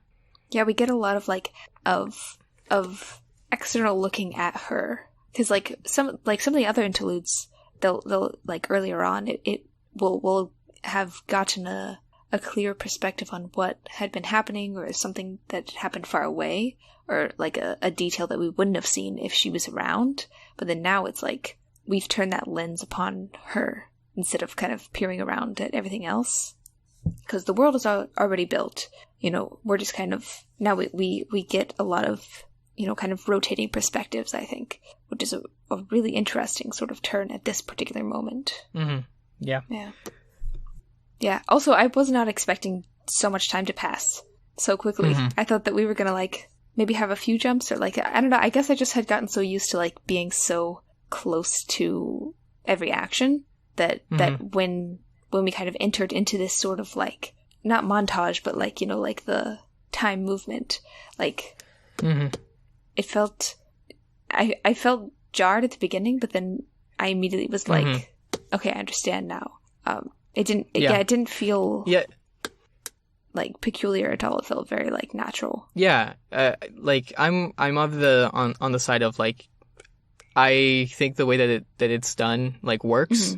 It didn't do anything bad to my experience. The time skip is one of the more controversial like mixed receiving messages of Worm. And I think Wildbow has expressed like, if and when he edits Worm all the way through, this would be one section where he overhauls a lot. But yeah, I think it works right now. So I don't really, I don't necessarily want to focus on that sort of criticism. Yeah, it was really, I liked it. It was also really nice to just like check in with the Undersiders again after this, like after we kind of stepped away for a bit. Because there's so much that happened after 2 years. Yeah. Yeah, and it felt very much like Rachel's background emotional development in the last section that I went through, like that I kind of like traced. I felt like that was kind of what this moment felt like, that we were kind of seeing the culmination of all of this, that we had been sort of like watching get set up. Yeah. And yeah, like I said, this is that I used to wonder more at the changes that are happening here, but like, I mean, Taylor does end up changing, and I think we can recognize the amount of change that's happened.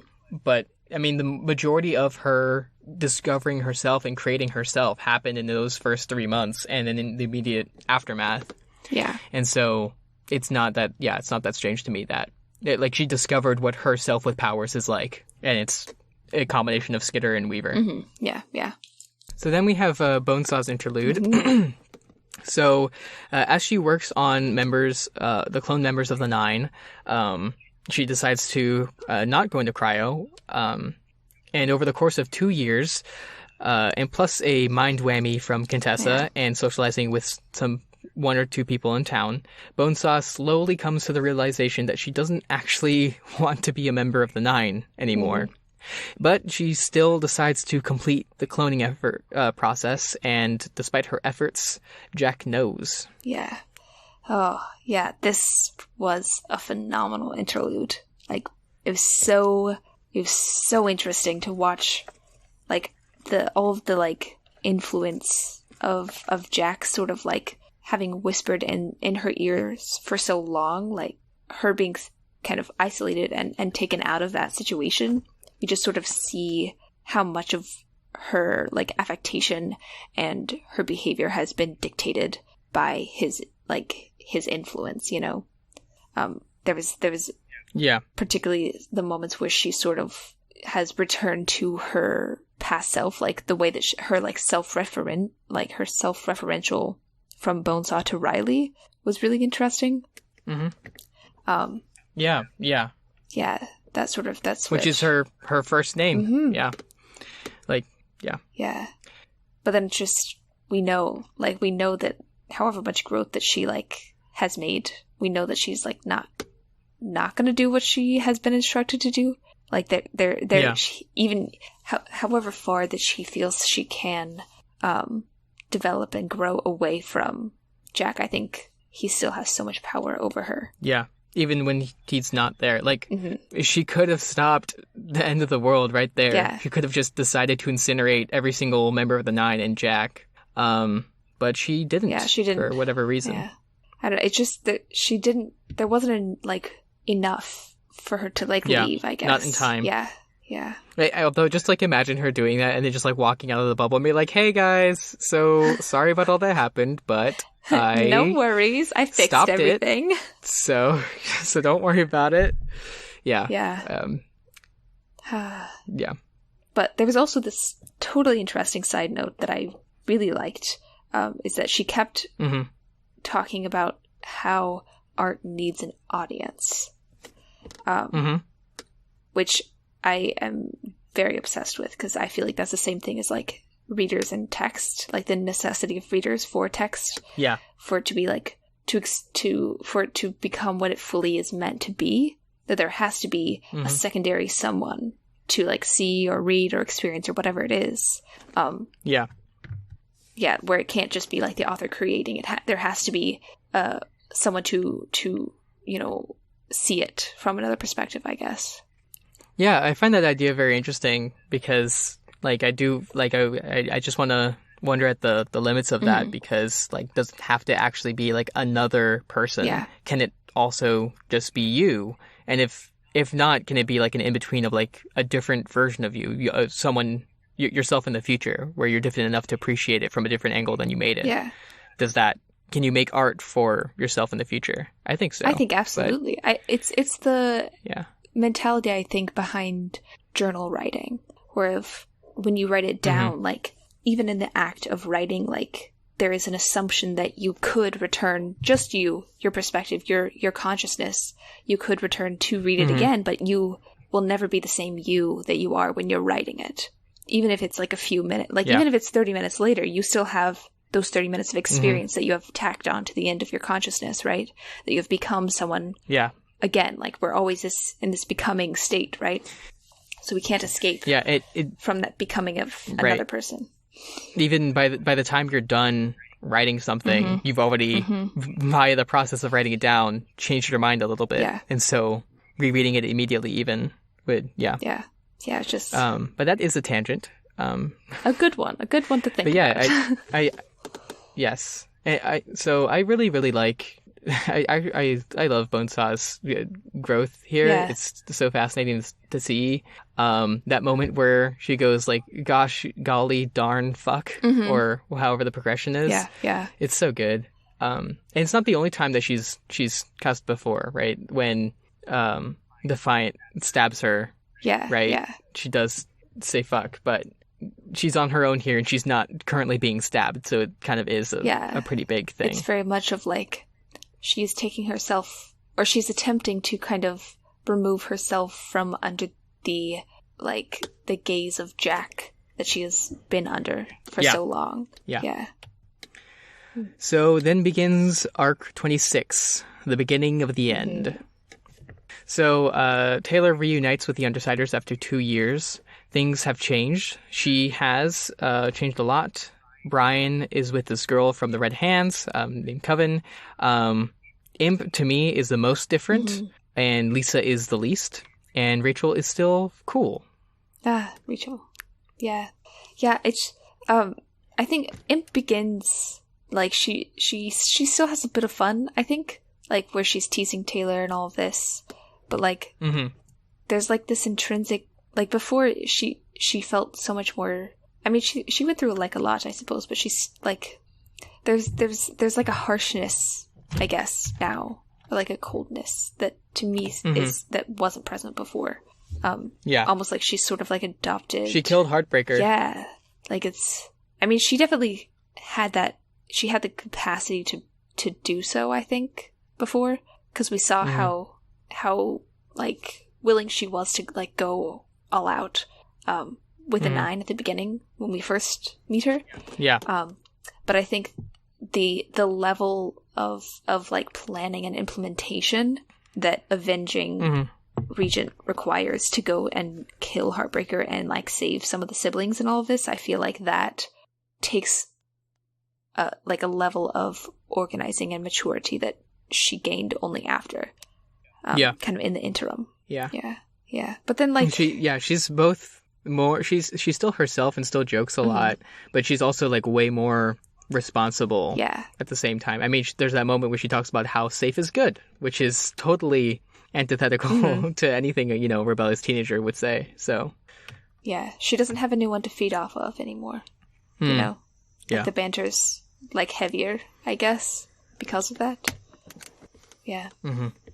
Also, Taylor's really mean to Coven and the Red Hands and all of them. Yeah. And, like... Yes. Everyone who's not, like, totally in and she's already worked with, she's like, fuck them. Yeah, she defaults when she doesn't know someone to this sort of, like, caustic cordiality, I think, or, like, sort of, callous. But... Yeah. She also sees in them, there is this, there's a moment where she's like, I'm going to ruin you. I mean, she doesn't say it, but she has that sort of thought, which I feel like is the moment before she turns herself in when she's talking to Tattletale, and Tattletale's like, why did I bring you into all of this? That whole conversation that they have, I feel like that has still been sort of, like, sitting in the back of her mind. And when she sees Coven and the Red Hands and the devastation that they see when they walk into Killington, I think she has that same mentality of like why did I bring you into this sort of thing? Yeah, which I feel like that's what is makes up the most of her, like, guilt, I think, and why she's kind of like the way that she is. I mean, I suppose there's also, like, a bit of, like, jealousy type or, like, guilt with Brian because she never was what he needed. Or, like, she couldn't be what she needed, but then, like...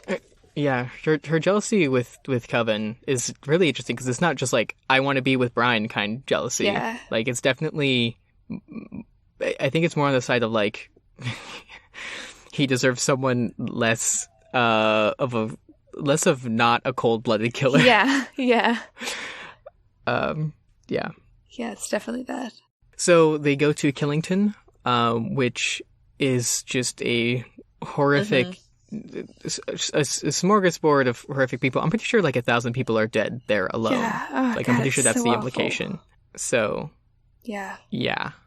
Also, it's just, like, the visual of this, like, approaching this entire town, and, like, everything is just, it's just so full of carnage and devastation and all of this, and it's just, like, this is just the beginning. This is just him, like, issuing his challenge or whatever. Like, that's the warm-up. Yeah. Then it just becomes, like, attrition every fight, where they're just, like, bogged down with all of this, like, horrible... It gets to be so much. And this is just, like, we haven't even, like, entered into Saints Interlude. It's just, like, this is the beginning of the rising action of this moment. Yeah. Where we really set up of just, like, how much is going to go bad starting here. Yeah. Also, it's very interesting because it seems like Jack is kind of, I mean, he like issued the challenge to Theo, but like, it seems like he's fighting Taylor. Just on that, you know? So just to finish that description before we jump into that idea. So they go to the center of Killington, seeing all these horrible, horrible things. They kill off a nice guy, which is also terrifying. Just want to mention that. And then there is a TV there set up where Jack gives his challenge to Theo, which already like really affects him. And then it gets it to be a really interesting thing where like this is Taylor's operation that's like established. This is Weaver's sort of mission, her end of the world task force. Yeah. But it's also Theo's quest, right? Yeah, they're sort of juxtaposed because it's like she's been the voice in his ear this whole time, right? This whole like 2 years setting it up that she's the one who's like adjusting mid-fight and telling people what to do and like who to go to which, you know, location, all of this. She's the one who like is sending Eidolon away, all of this. Like she's very much the one who's running the show. And there's this moment that was like Theo's like not doing well emotionally. Yeah. And like there's this start to finish moment where he calls Taylor out on like her response to what's happening, where she's like she has this like she's become animated, like where she's like been sleeping this whole time. I mean, not like physically, but like she's been in this sort of like slumber type state, preparing. And that she's like animated now, only now when all of this horrible stuff is happening, you know, all of this like, you know, very intense situations where he's like, you're just like Jack, which has not been articulated to her, but she definitely has made that comparison to herself already. Yeah. It was just interesting that he's the one that calls her out on it, though. Yeah. Yeah. Yeah, it's interesting because, you know, usually it's the villain that does the, you know, we're not so different, you and I kind of speech. Yeah. But it comes from the heroic side, that talk. And I find Theo and Weaver as like really interesting foils to each other because Theo is basically the traditional protagonist, right? In a normal like hero's journey kind of thing. Yeah. Actually, I really wonder if you could look at it as a hero's journey. I would say, like, no. Oh, we should.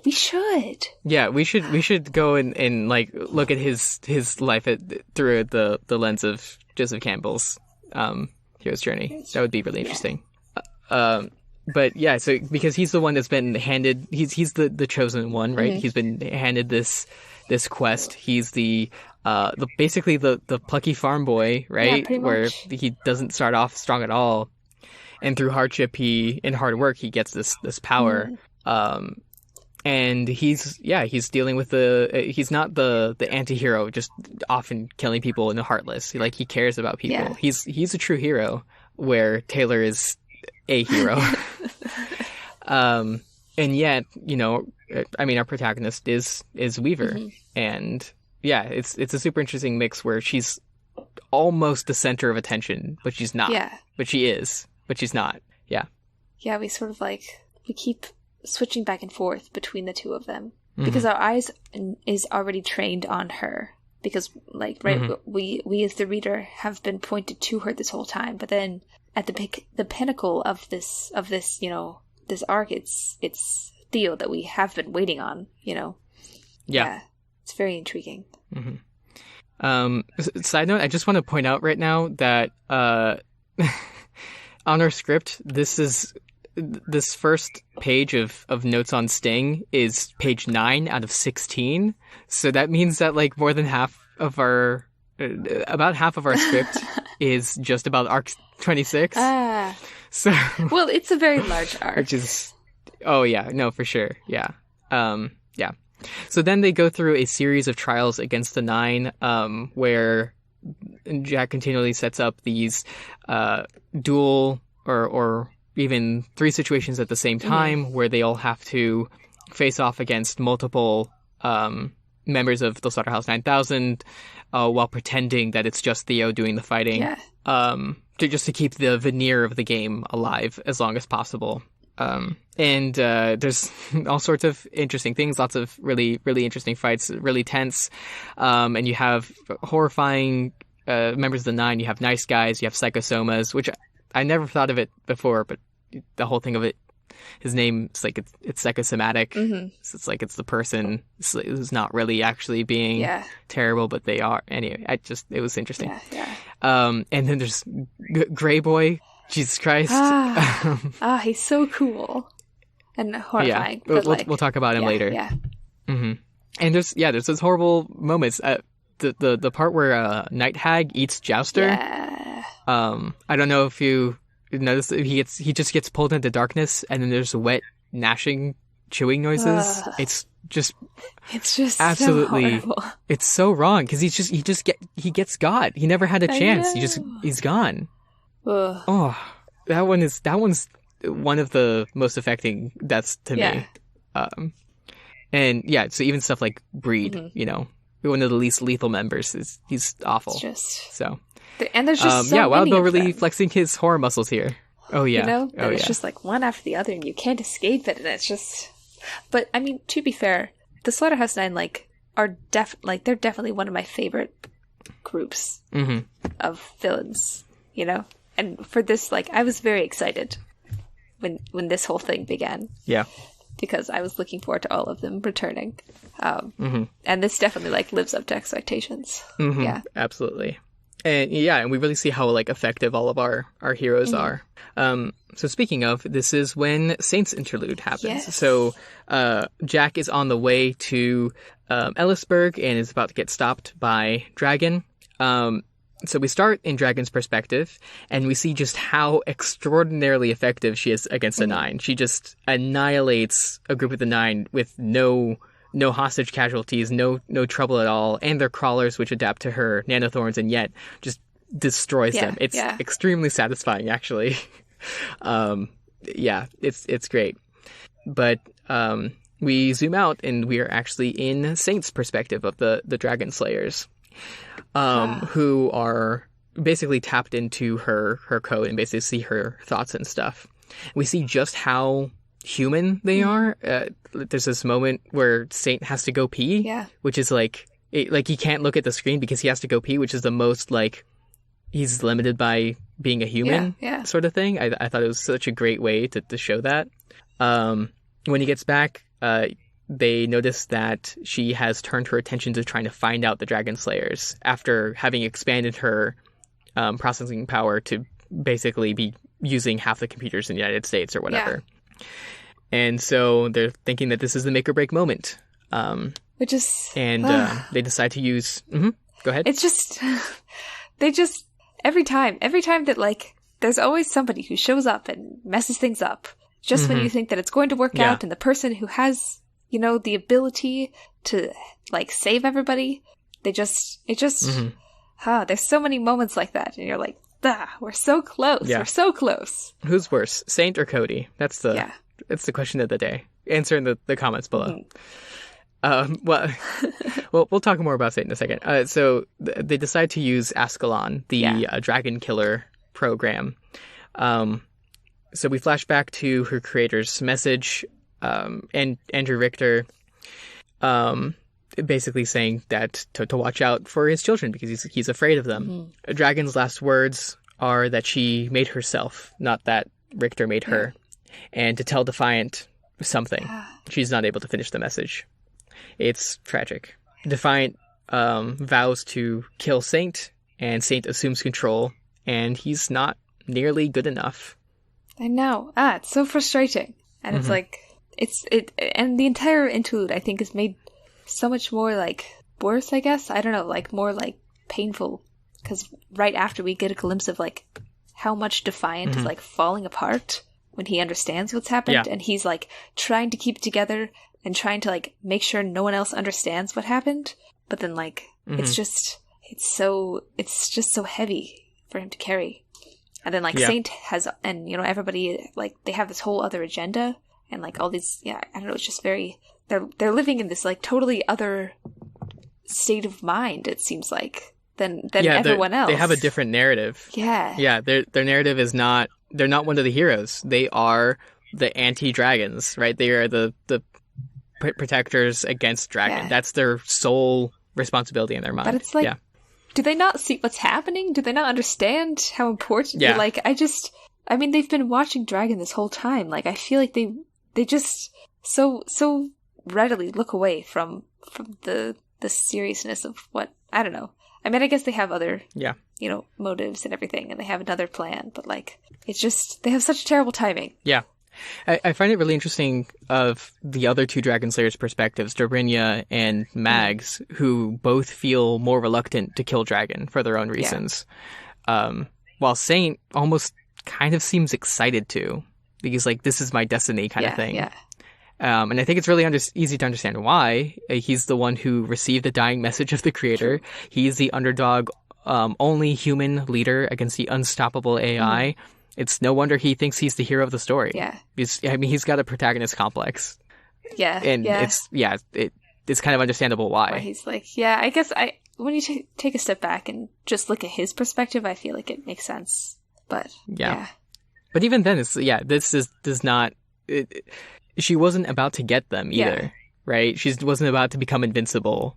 I mean, she might have sooner or later, but I mean, I don't think she knew about Ascalon, right? So, yeah, bad timing. Terrible. So Jack is able to enter Ellisburg with Weaver and then Gollum following. They are forced to. They talk to Nilbog at this sort of dinner party sort of thing. Strange. Until. Yeah, trying to debate with him just to tell him to stay here. Jack telling him to leave and war on the surface world, more or less, until Weaver is forced to attack the Nine preemptively.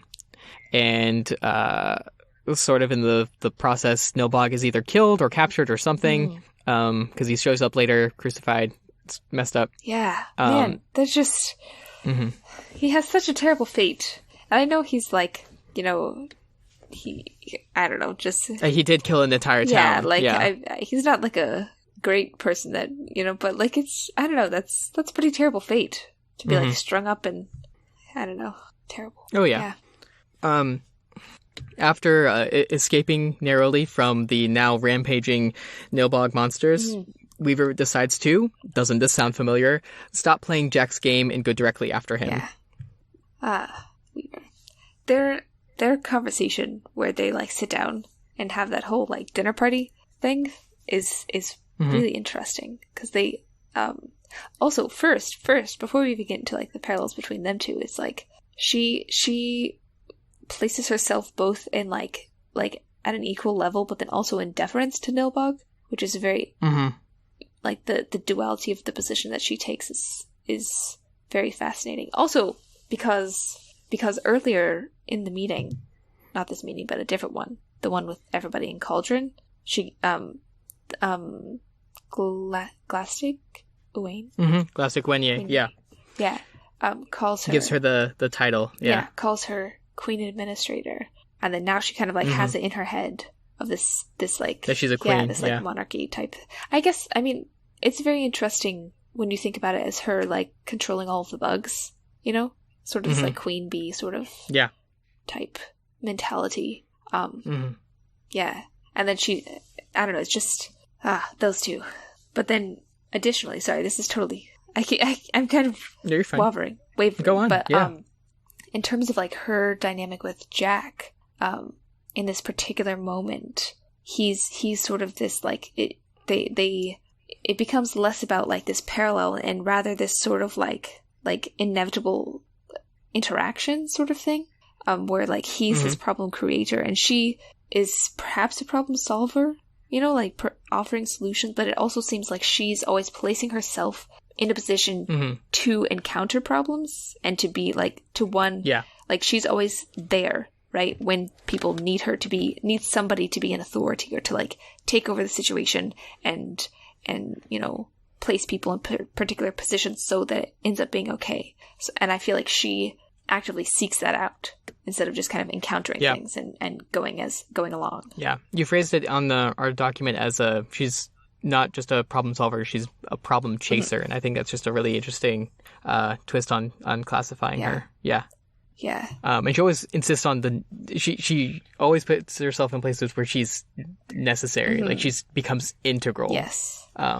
She has to interfere. Yeah, yeah. Because see, like even in this, like how she's gotten to this point where she's the one who's formally in charge of this whole deal is that she actively has like placed herself on these little like rungs, right, so she could get up to the top of the ladder, sort of thing.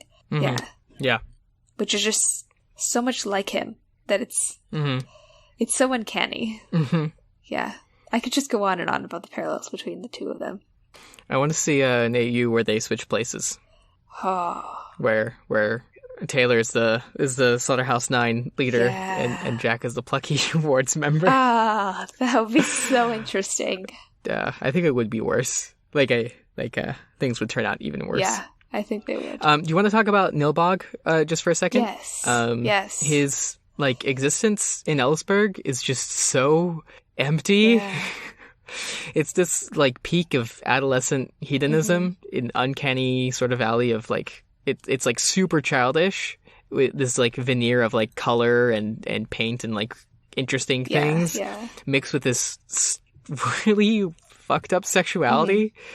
Not only he's talking about fucking these tiny, the smaller creations. The most I think he calls them the most beautiful women, or beautiful and exotic women possible, and it's that's not those. But one of the other creatures, one of the bigger ones, has a giant dick that's dragging on the ground, and it's just why? It's just such why a peculiar... are they like this? And it's all his imagination that he's created. Yeah, it's for real.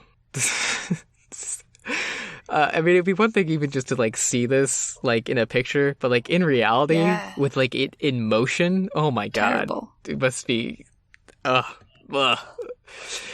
Earlier this arc, Clockblocker and Imp are talking about, or Clockblocker's talking about how the world is going to be ended poetically by the worst of humans.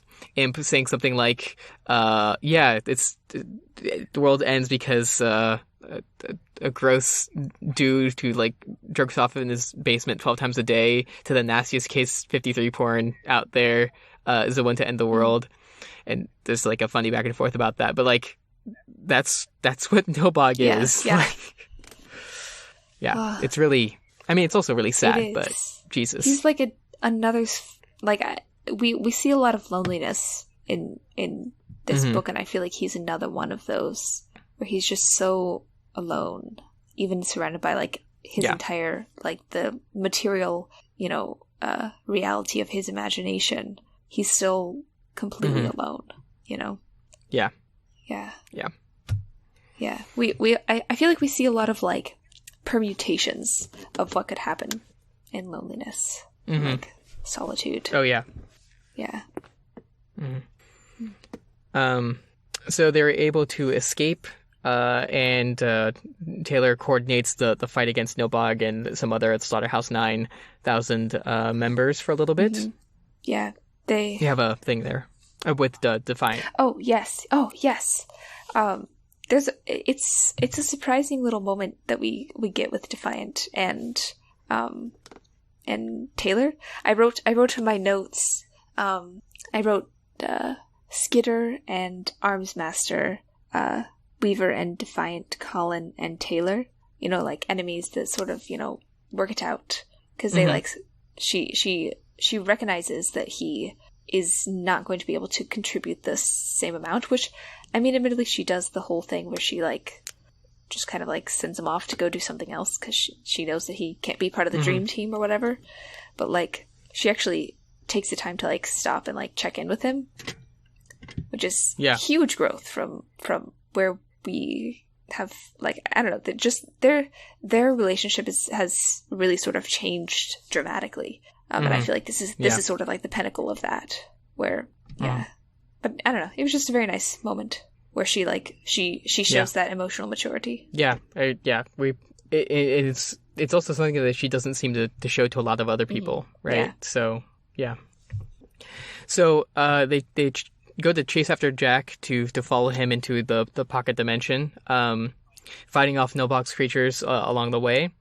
There's that great like final stand kind of thing as they're waiting for the teleporter to work, and no-box creatures are like just disintegrating the ship around them. It's really cool. Yeah. But in the confrontation that follows in the lair, as they go and chase Jack down in this sort of warehouse, we hear Caden, Knight, Fogg, and Crusader all getting Greyboyed, as well as the PRT member. And we see just how horrifying that is. Yeah, go ahead.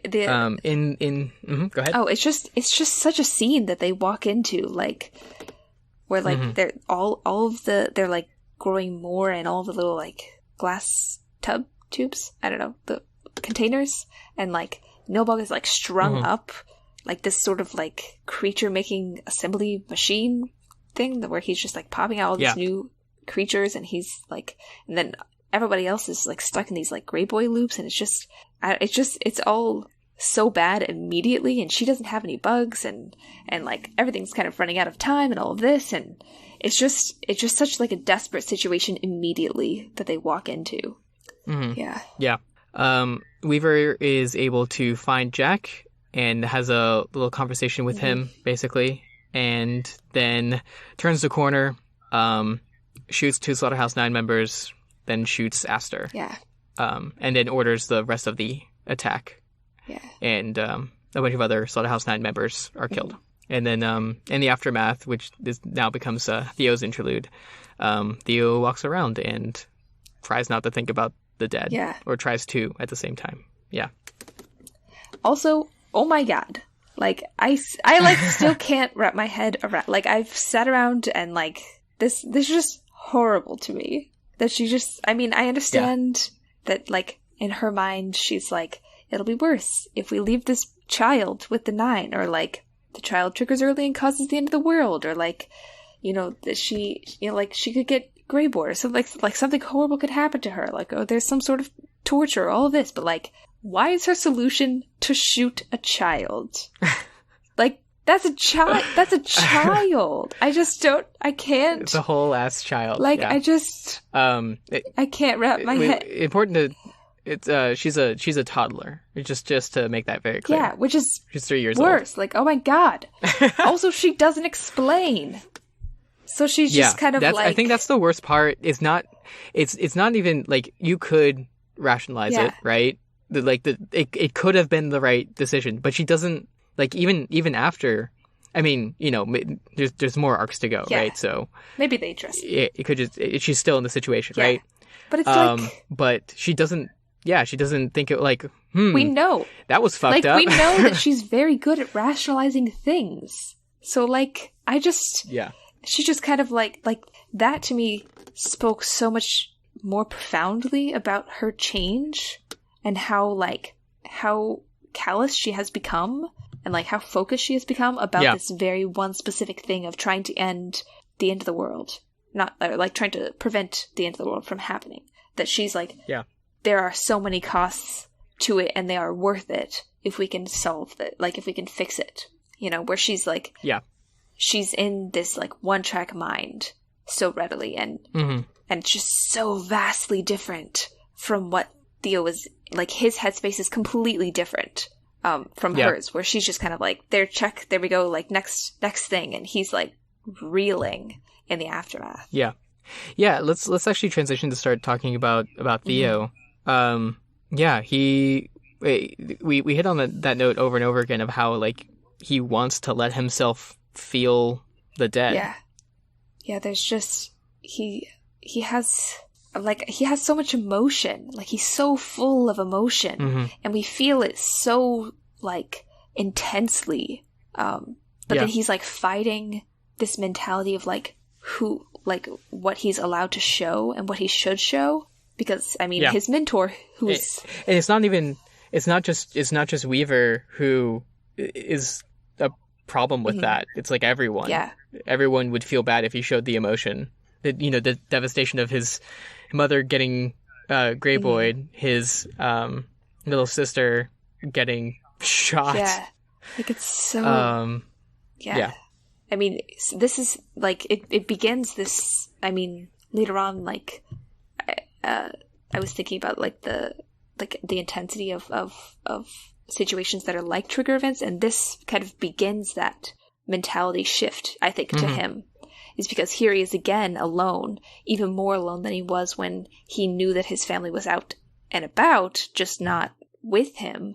Like it's like this whole new level of his world sort of collapsing. Yeah. So he gets 2 interludes, one after another, which we've got Worm notes that that's one of the few times where it's not an interlude arc, but we do get consecutive interludes from the same person.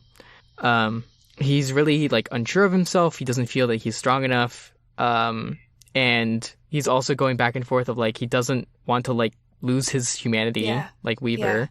Someone has to mourn the people. And if it's not going to be him, then like who? So in the final fight, he's guided by Dinah using this red-blue abstract answers to find and confront Jack.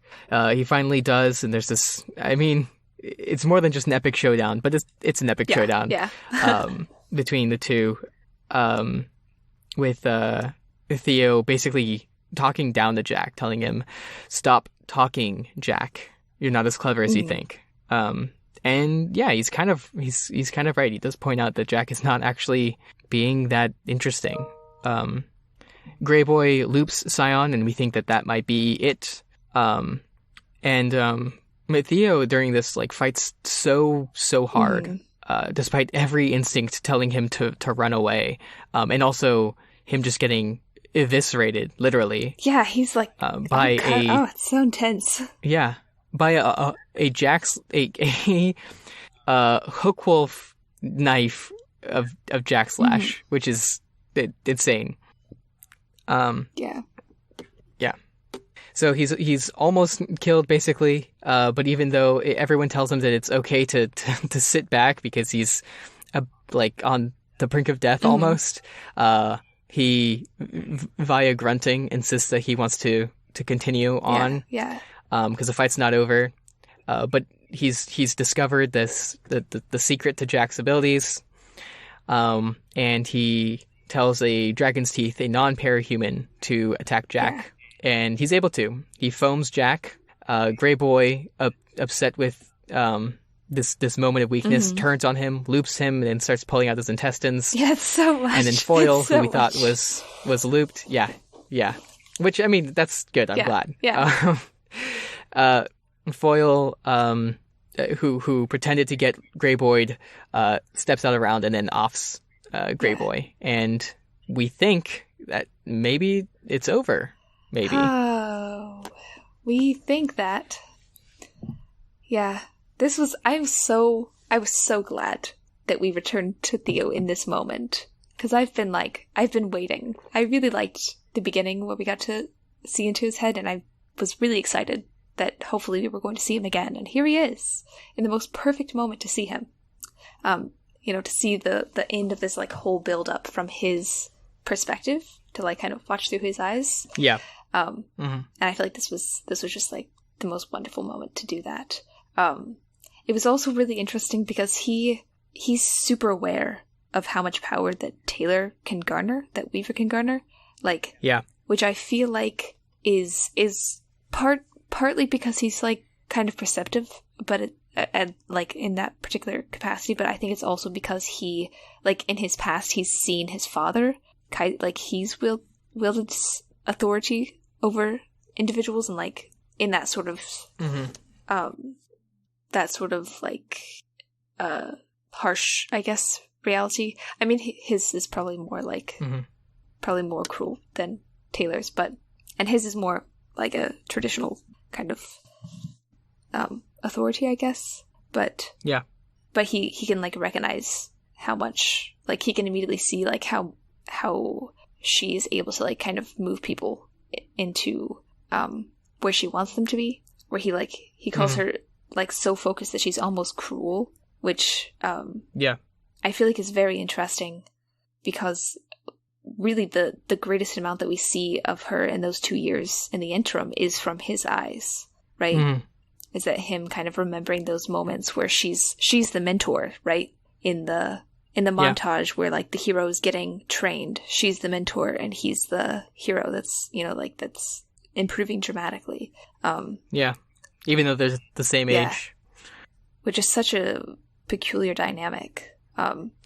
It just occurred to me, like that's also another trope. All those spy movies or whatever, where like a guy's like, oh, I'm part of the secret force now. The girl is going to train me to be the best ever, and then I'm going to face the final bad guy, and she's going to face the lieutenant, because that's always what happens.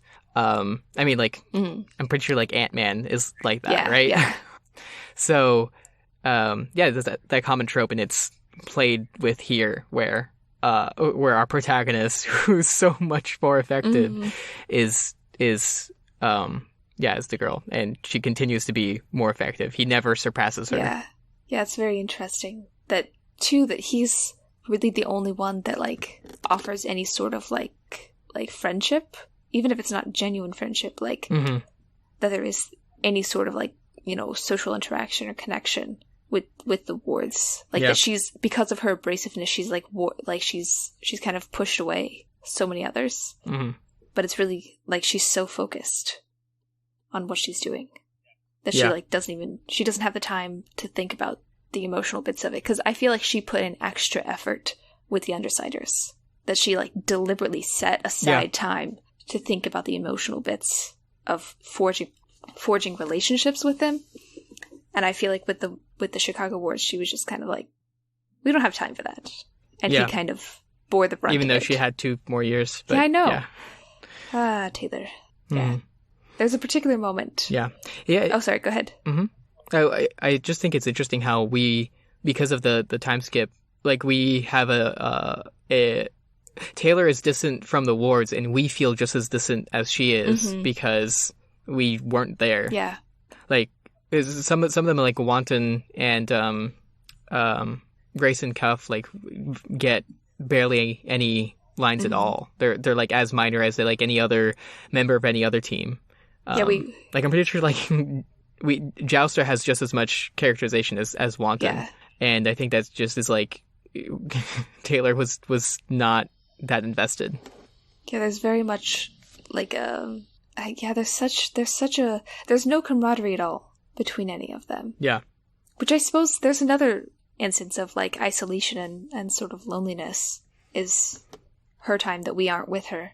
She's alone. Yeah. Also, I want to bring this up because it's more relevant in this conversation than it is when we get talking about the fight.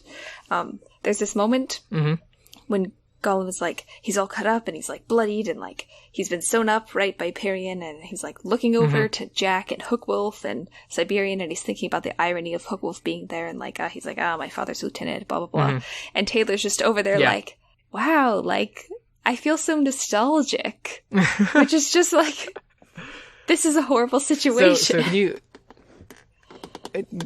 so how did she phrase that exactly? I'm trying to remember.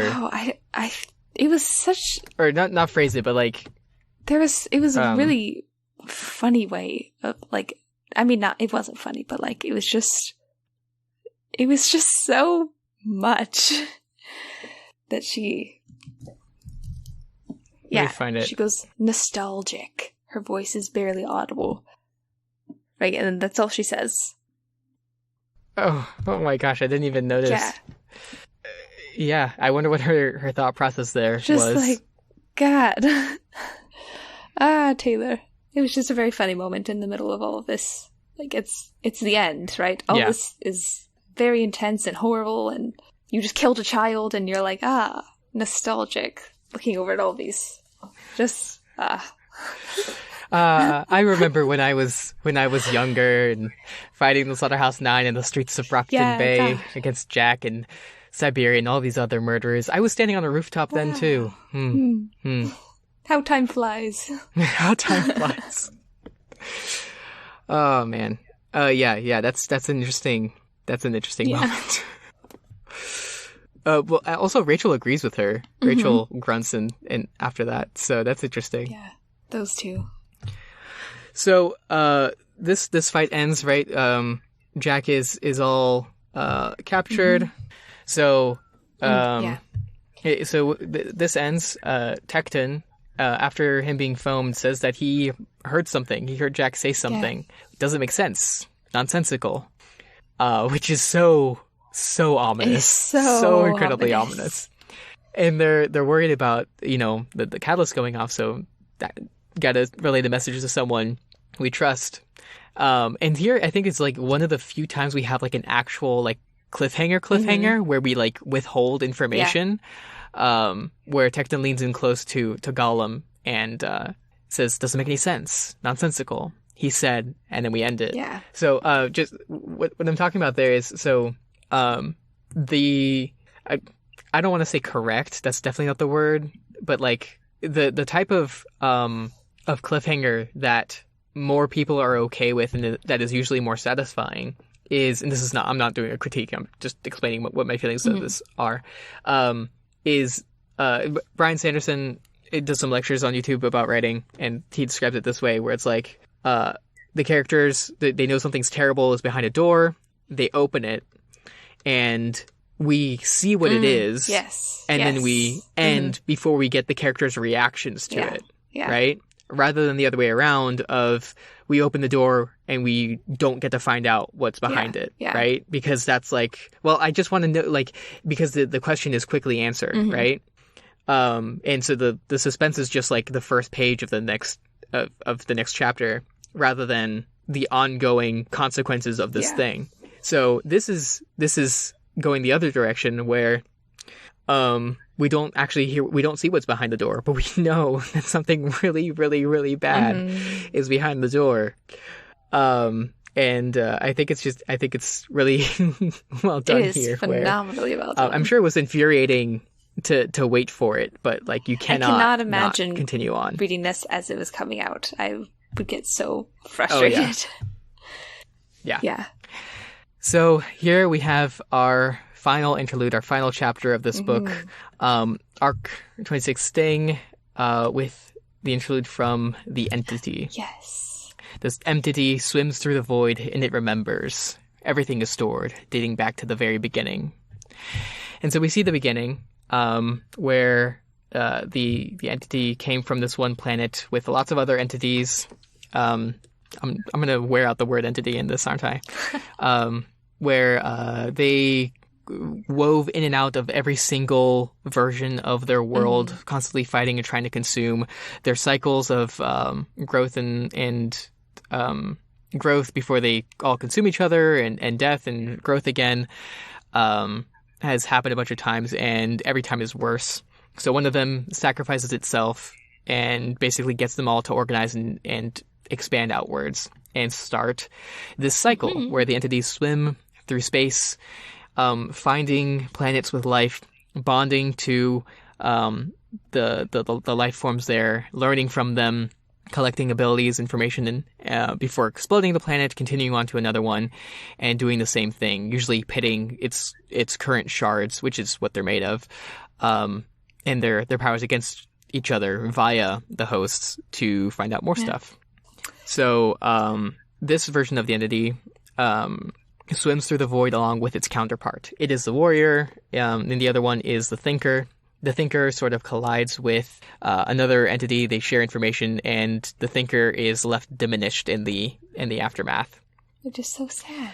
And it has to take over a bunch of duties as it's approaching that it normally doesn't. And upon landing on Earth, it finds out that its counterpart is dead.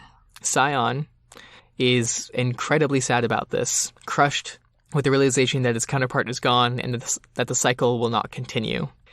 It basically wanders the Earth until it meets Kevin Norton, and follows Kevin Norton's advice in an attempt to feel something.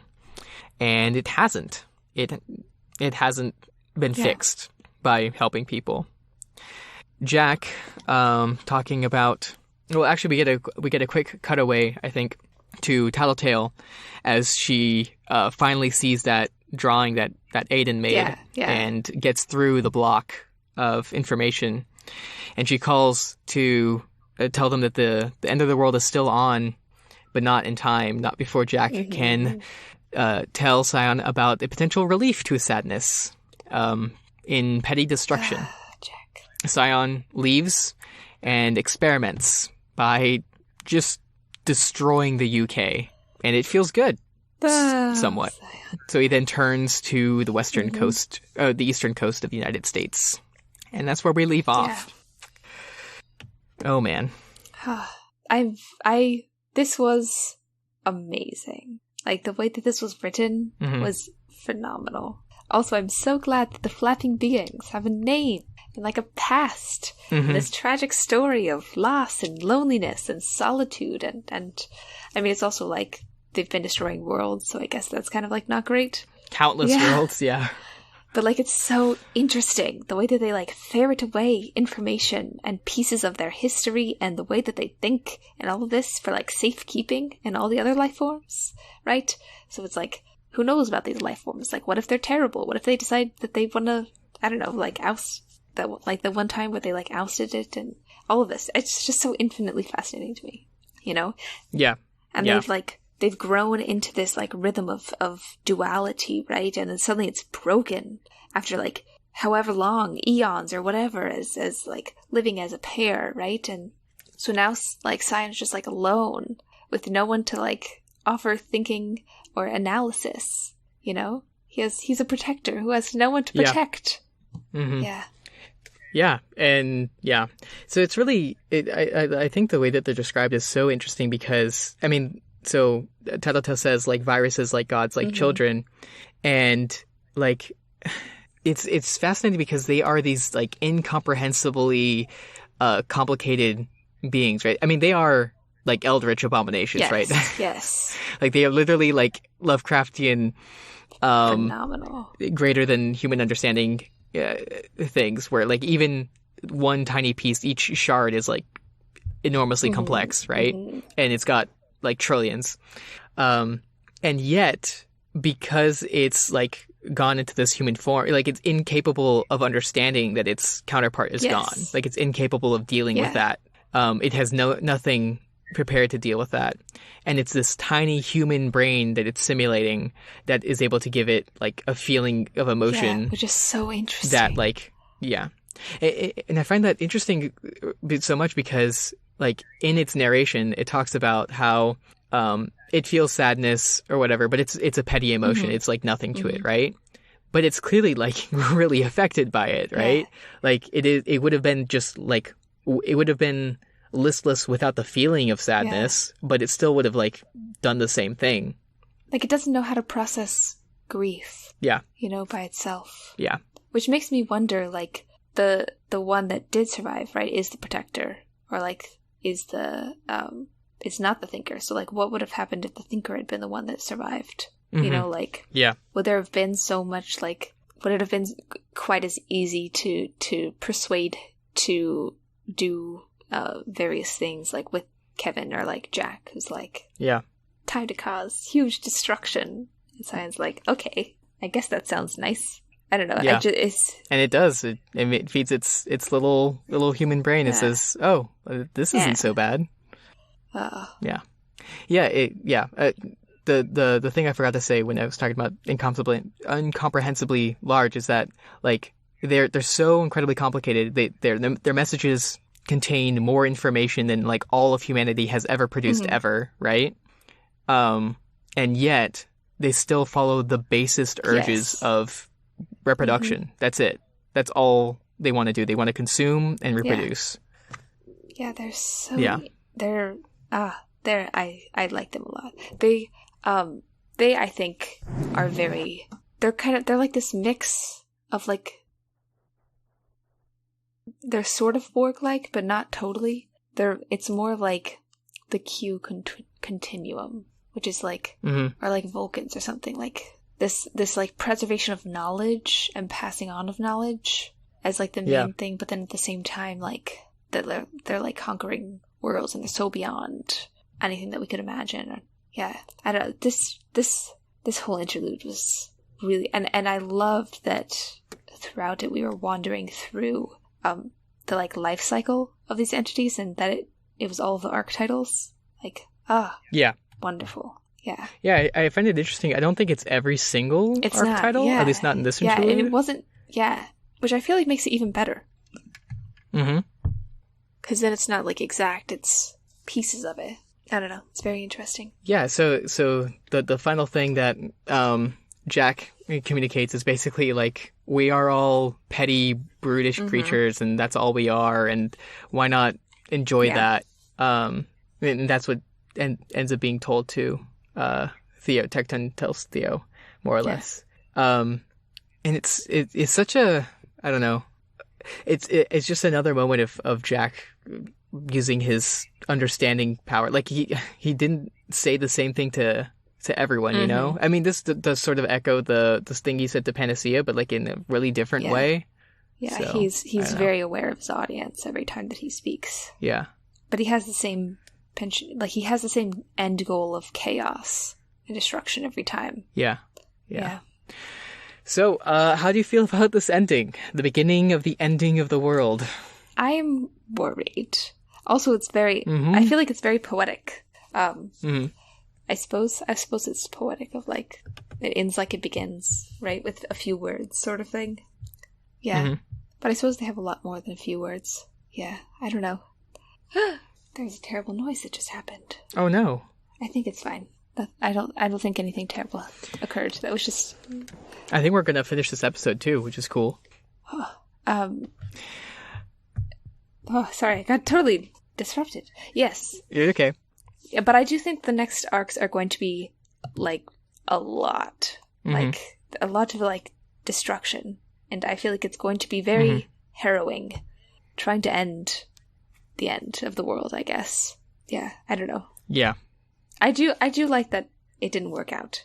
Yeah, well, the thing that I find interesting is how we have all these percentages from Dinah, right? She talks about like 97% chance of the end of the world, and we think that we get so close to it not happening, and then it does happen. Because we haven't experienced everything yet, and I want to experience all of it, you know? So I feel like it's going to... You want to experience the apocalypse? Yeah, but like... Be interesting. I don't know. I want to know more about, you know, the entity. Oh, yeah. And like what's going to happen. And I feel like that wouldn't have happened if we had, you know, ended the... kind of, you know, stopped it. I mean, there's still the Endbringers around, That's true. right? We still have solution or answers for them, and I need answers. I want to know about those onions. Why are they denser in the middle, and all of this, you know? Yeah. Okay, anything else we have to say about specifically the end of Arc 26? I think that's it. Okay, so let's talk about the book as a whole. So this is the second to last section before we get into the ending proper. I think this is also one of the like solidly like it fits, like this division I think fits pretty well. Like this is a particular section. This is the Weaver section of Worm, right? Yeah. And so I like it for that reason. That said, there's definitely a pretty big difference between the focus of the earlier arcs and the last arc. Yeah. So, but it does fit very well together, I think. Yeah. Yeah. Because everything that's happening in the beginning is sort of, you know, the starting off points, right, for everything to culminate at the very end. Yeah. Yeah, and I think basically all of our pieces are in play for this final domino toppling. Yeah. Like the earlier book, we kind of saw everything begin to kind of get placed in action. Like we see everything like, you know, we're almost to that point, and now we've kind of like reached the like pinnacle, and now we're ready to kind of really start to get the end rolling, I suppose you could say. But I think this one felt very like tight to me, or like connected. I also want to I want to compare this section to like the beginning of Worm. It feels so much more like complex and weighty. I think, even though we fly by in time, it's like the stakes really do feel heavy. Yeah. From start to finish. There's absolutely definitely more like density to it. I feel like of like we already have everything. We have all of that knowledge established, right? And now we're kind of like maneuvering around. Like that what I was saying before of like we have the world built, right? We know how it, and then now we're kind of like working within that. even more so that... Yeah, it's something I found interesting with Worm. If you step away from it from a while, right? Like I'm talking like a year or something, and then you just randomly open a chapter and go to like the middle, the prose really doesn't make sense sometimes, or it doesn't not make sense, but it like all of the detail has already been like front loaded. So like characters will like just walk in and out of scenes and you'll just get the name and not much description because we already know what Chevalier looks like. We know what Tattletale looks like. We've known what she looks like for 20 arcs, right? We don't need another description of her blonde hair and purple costume. And so, yeah, it's really interesting how, because so much of it has already been inserted way before, we don't have to come back to that at all. Like, we have characters like Jouster brought in, and all we get a reminder of is like, oh yeah, he has a lance. That's all we need to know. And however you remember him, if you remember his armor or not, like, we're going to continue on, which I find, it's pretty interesting how that works to me. Okay, that's our summary this time. Yeah. Let's get into your speculations before we get into the questions, and then we'll sign off. So what are your speculations for the next section, for this very last, for the ending of Worm, essentially? Oh, I didn't think about it like that. I just did a lot of questions because I was doing a lot of thinking, but I wasn't really like fully thinking everything out. So I just have a lot of like half thought things. Okay. First of all is Cauldron, because they set up the first not end of the world, right? So my question is, how do they manage this? You know, like, and like, are they perhaps the manufacturers of the Endbringers? Which seems like probably not true. Like, I feel like that's somebody else.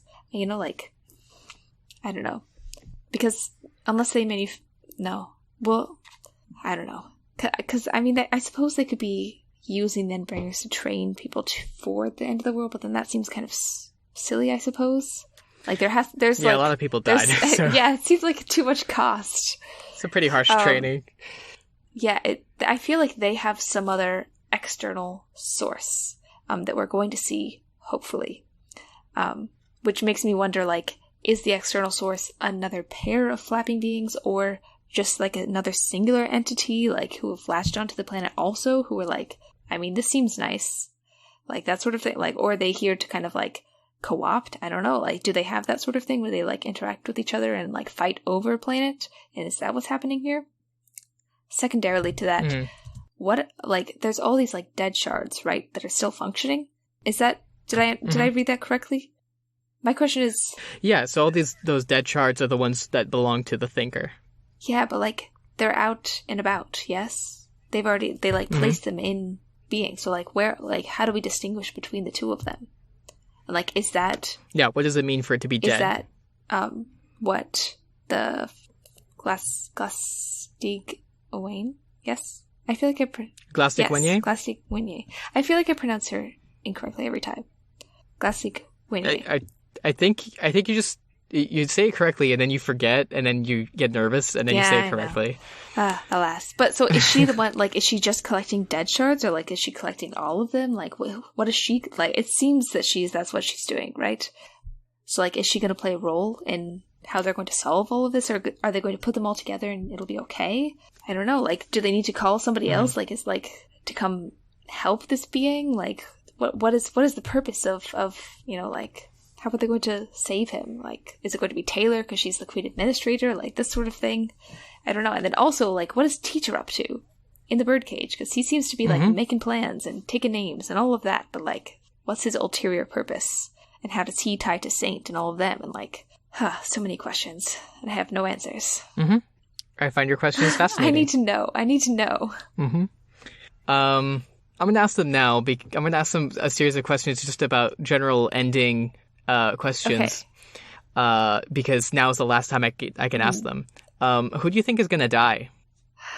Oh, I'm leaving that as open as possible. Not like name out of all the characters that we have. Who do you think is going to die? I feel like, I don't know. I don't want another Undersider to die, but I feel like that is a possibility. And it's also a possibility that, like, is that why Eidolon's power is decreasing? Because does he have a dead shard? And he's like, his power is like falling apart because the shard like hasn't been. Mm-hmm.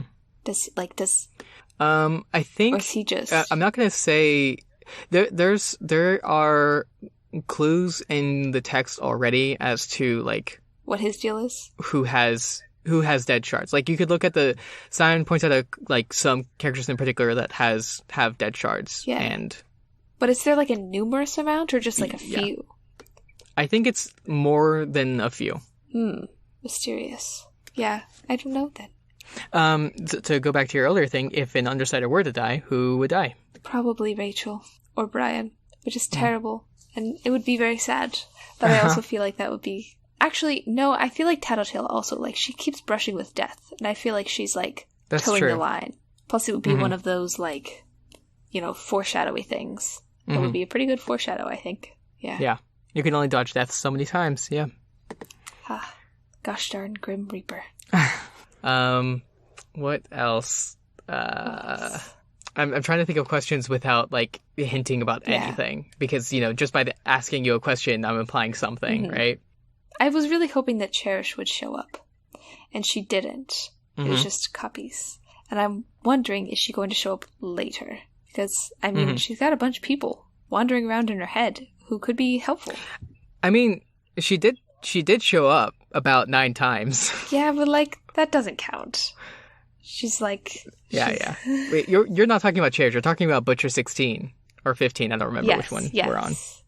She's all alone down there. Yeah. See? I guess she's not really all alone. She's stuck with all of them. Yeah, what other characters do you think are going to come back? I don't know.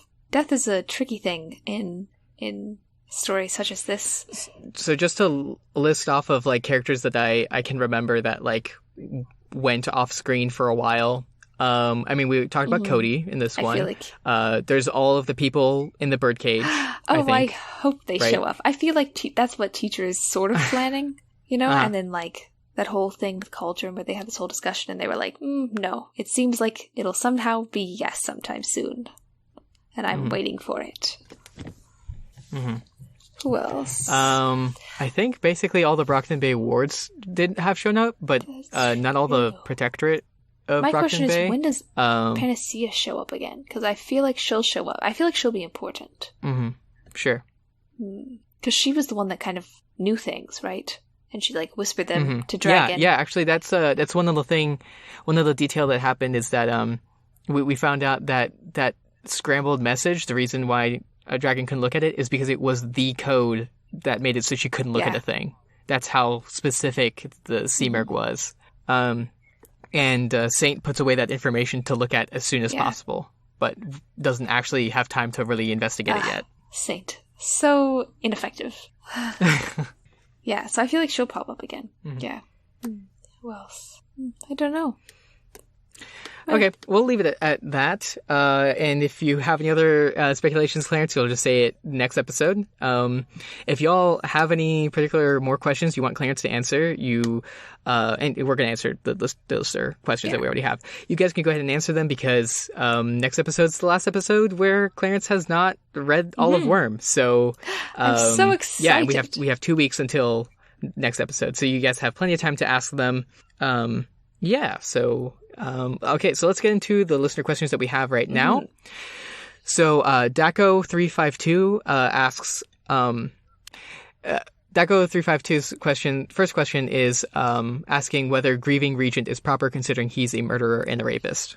I said, I was thinking that the fact that like the main person that we see who is mourning him and kind of avenging him in like the largest capacity being like the fact that that's Imp, I feel like that's justified, I guess, or like that's proper, because like they had that connection. But then I feel like, and it's also because like he does like, I mean, he doesn't have like a huge redemption arc, but like he definitely like gains at least a modicum of.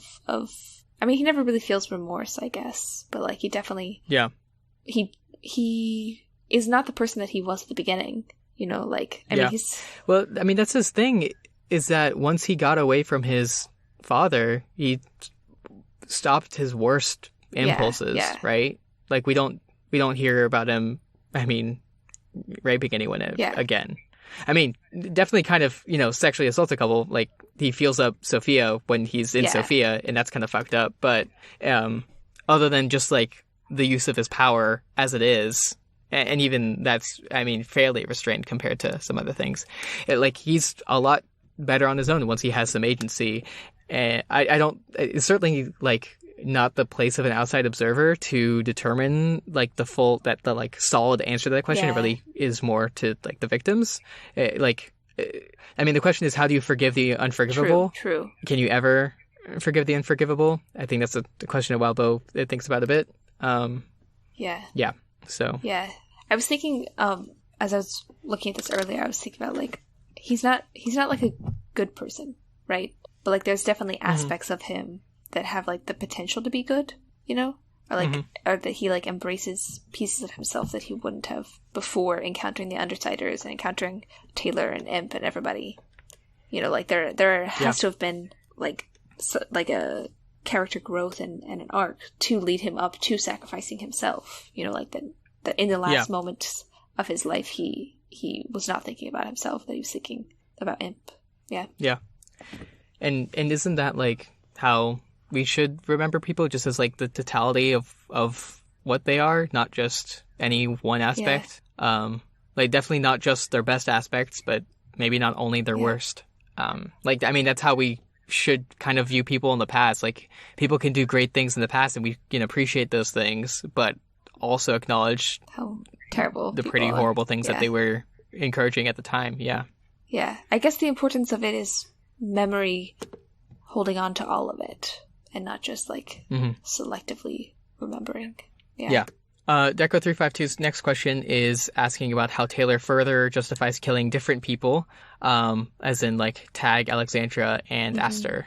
I guess, is that proper? Yeah, I would say her murder actions should not be swept under the rug, I mean, the first two, right, with Tag and Alexandria, they were sort of this, like, combination of manslaughter and, like, crime of passion sort of thing, where, like, they happened really fast, and then she, like went a little bit. I don't think she was, like, super intending to, like, kill either of them. It just kind of ended up being that way. But then, like, the Aster moment was just, like, so cold and, like, unfeeling and, like coldly, like, departed from any sort of emotion, I suppose, that it's just prioritizing, like, greater good or whatever you want to say. Like, it was like Coil, but, like, worse. Her mentality of it. And I feel like it's worse because of what we said before, was she doesn't justify it. She just does it. Which seems horrible. I don't know. Her murdering, I think, is a lot. Yeah. We also haven't talked at all about the ethics of murdering all these Slaughterhouse 9000 clones and murdering all of those Nilbog creatures. Oh, yeah. Like, I mean, certainly necessary, but, like, the particular one that comes to mind is the Nyx clone that they're like, yeah, we'll free you if you give us information, and then they just execute her. Yeah, that was... yeah, there was a lot of, like... I suppose it's very much... those were very much like the beings that Echidna made, those clones. Yeah, I think so, but, like, I think at the very least that Nyx one certainly seems like they are not single-minded murderers. Like, all. I mean, certainly a lot of them are, but not every single one. They just... I mean, if they cloned Cherish, right? We don't talk to any of the Cherish clones, but, like, Cherish was almost not an evil serial mass murderer. I mean, she was, but she almost wasn't, right? I mean, also if Bonesaw didn't put those memories, that particular life experience into her, would she just not be a murderer? Like, there's definitely some ethical questions, I think, about just murdering these beings. Not that their protagonists will consider them. No, she's on a whole other tack. Zacho also asked about how well the time skip was handled, but I think we kind of understood that already, or we already talked about that already, right? Into that. Their next question, they asked a lot of questions. We really appreciate that, Zacho. Thanks. asking about our thoughts on the role of the PRT. Are they a necessary evil, and to what extent? Glenn is PR to the max with the butterflies in the video release, and he definitely has a doubt for parahumans. We see how slow and prejudiced the whole administration is, but is that warranted considering parahumans are what they are? Power, seek, and find conflict. Yeah. I was thinking that the PRT, in my mind, is necessary to non-parahumans and sort of like a hindrance that the protectorate are, that they're kind of like unwilling to shed, I think, because the PRT, like, they create that slowing, like the molasses of bureaucracy, right, that slows the processes of, like, enough that some parahumans, like, take a moment to, like, reconsider their actions and, like, the full ramifications of their actions. And I feel like that creates enough space for them to kind of think about why they feel particularly inclined to go do one particular, like, action or sort of thing. Like, why are they drawn to that, like, to find conflict? Whereas, like, I feel like that's why Taylor gets so fed up with him, is because she's unwilling to think about that like, the full ramifications of why she's so drawn to conflict and why she's so drawn to, like, go seek these things out.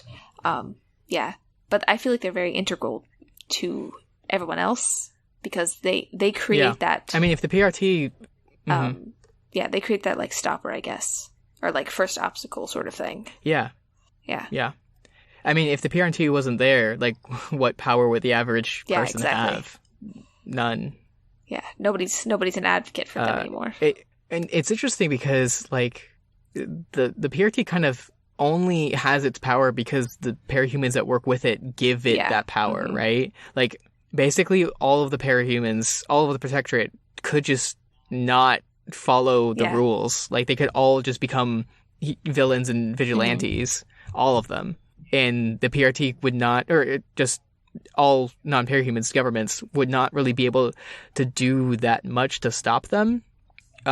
Like, certainly maybe on the one-on-one, but, like, overall, parahumans would definitely win. Yeah. So it's with that hegemony, as we talked about in times before, that they're kind of, the parahumans are working against their own interests, but working for the interests of the majority by submitting to the PRT. Yeah, they acknowledge that like, power dynamic, I think. And, like, or the parahumans acknowledged the power dynamic and created something that seemingly balanced it out, even if it didn't, you know? Yeah. Their last question is asking about your reaction to Scion/Zion.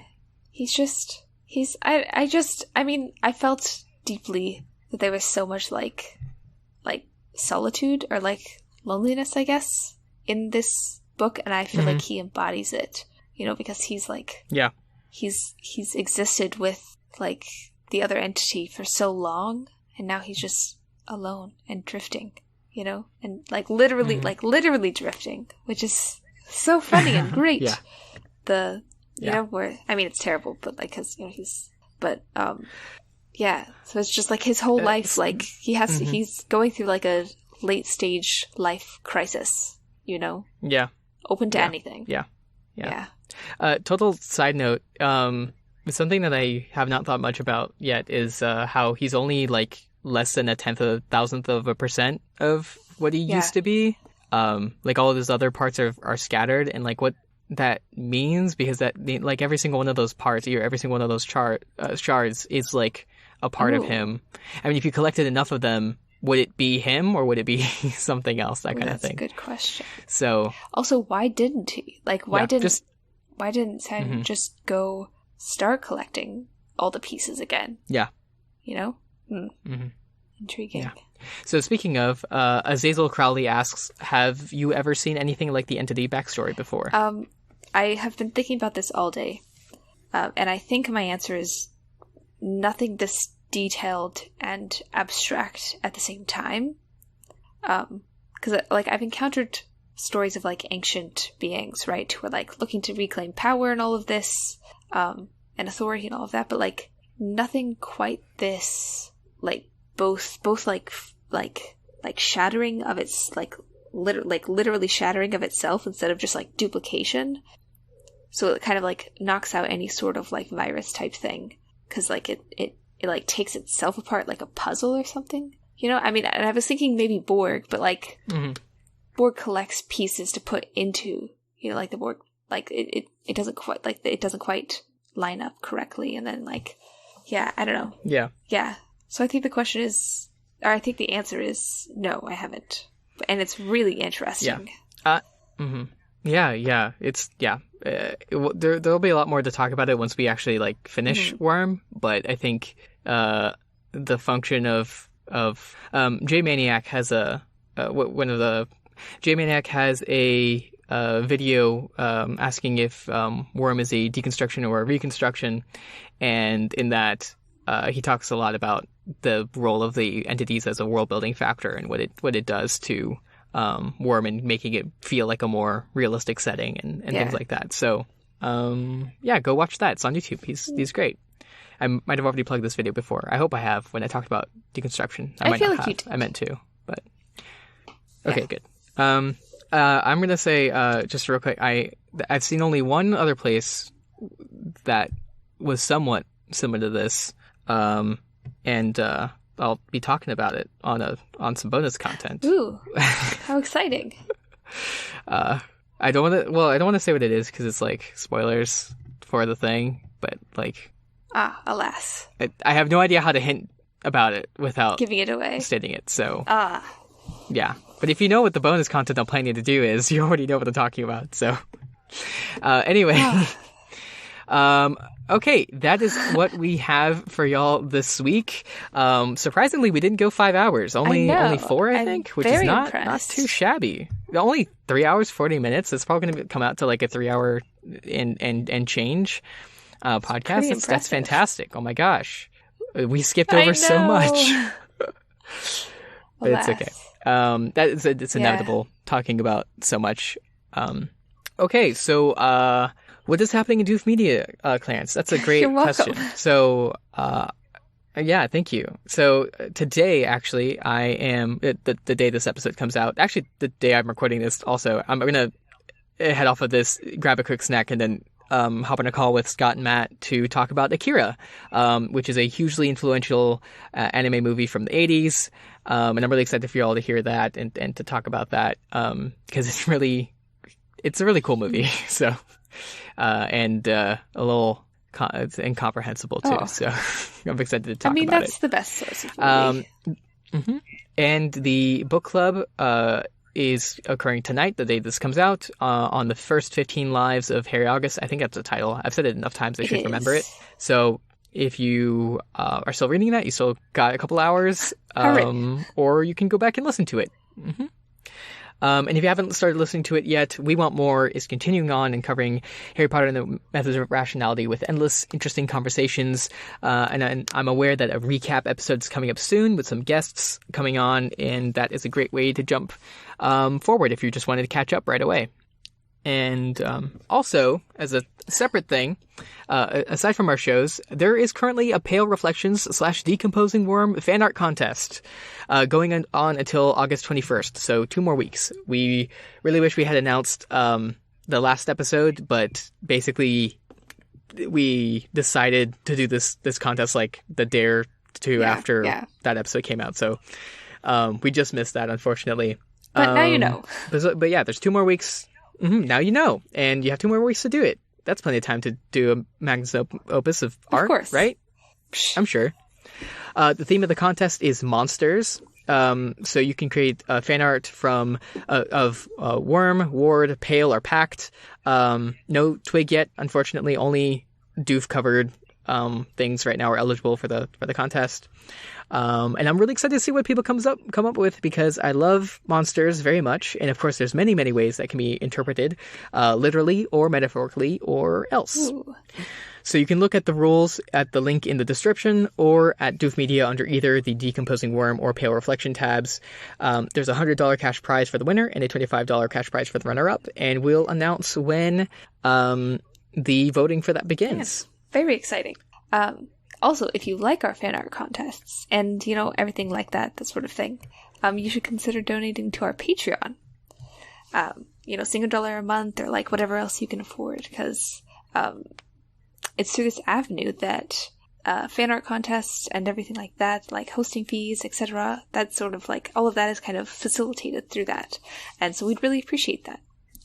Yeah, so you can go to patreon.com/doofmedia and see all the great Patreon rewards we have. For $10 a month, you can go listen to that bonus content that I mentioned. Ooh. So, wink, wink, Very do exciting. that. It's going to be me and Jarvis. Yes. Also, Yeah. you should consider donating to Wowbo's Patreon. First of all, because we should support the arts, and secondarily, because it is from his head that all of this burst forth, and we should show him that we appreciate it. Yep. Mm-hmm. Of course, if you don't have money for Patreon, we all completely understand. And there's plenty of other ways to help us out. You can leave us a rating review on iTunes or your favorite podcasting app. You can tell someone about Worm and insist that they read it. Again, quarantine, people got to read stuff. The method I usually do is just to start reading to them until they get hooked, and then they have to read the rest themselves. It works sometimes. So that's my recommendation. And then they can listen to this podcast or whatever else. If you want to reach us and talk to us, you can send us an email at decomposingpodcast@gmail.com or follow at Twitter for first announcements. There probably will be an announcement that this is going to be a couple hours late, but it's going to be coming out on the correct day. Thank goodness, and bar extreme technical difficulties. Hurrah. And so you can send us a DM there or add us or whatever else. And of course, there is the discussion thread, which would be the ideal place to leave your comments and things. So there you can leave your questions for Clarence for the next overview episode. Or, if they're about the section, we'll answer it in the perspectives episode. And your themes and theories as well. So which we that's really a great like place. reading. Those were really interesting and thorough, and we very much appreciate all of the thought you've put into it. Yeah. Mm-hmm. I had a thing I want to say. So this last book is through the end of the book. So I'm so excited. I'm so excited. I'm ready to know all of the things. Mm-hmm. Yeah. Yeah. Next section is arcs 27 through I guess 30.x Tenorol. I think that's how that is divided up. Mm-hmm. But yeah, join us in 2 weeks on August 21st for our perspectives episode. I'm very excited, by the way, because I have a lot of things that I've been post-it noting every book, and now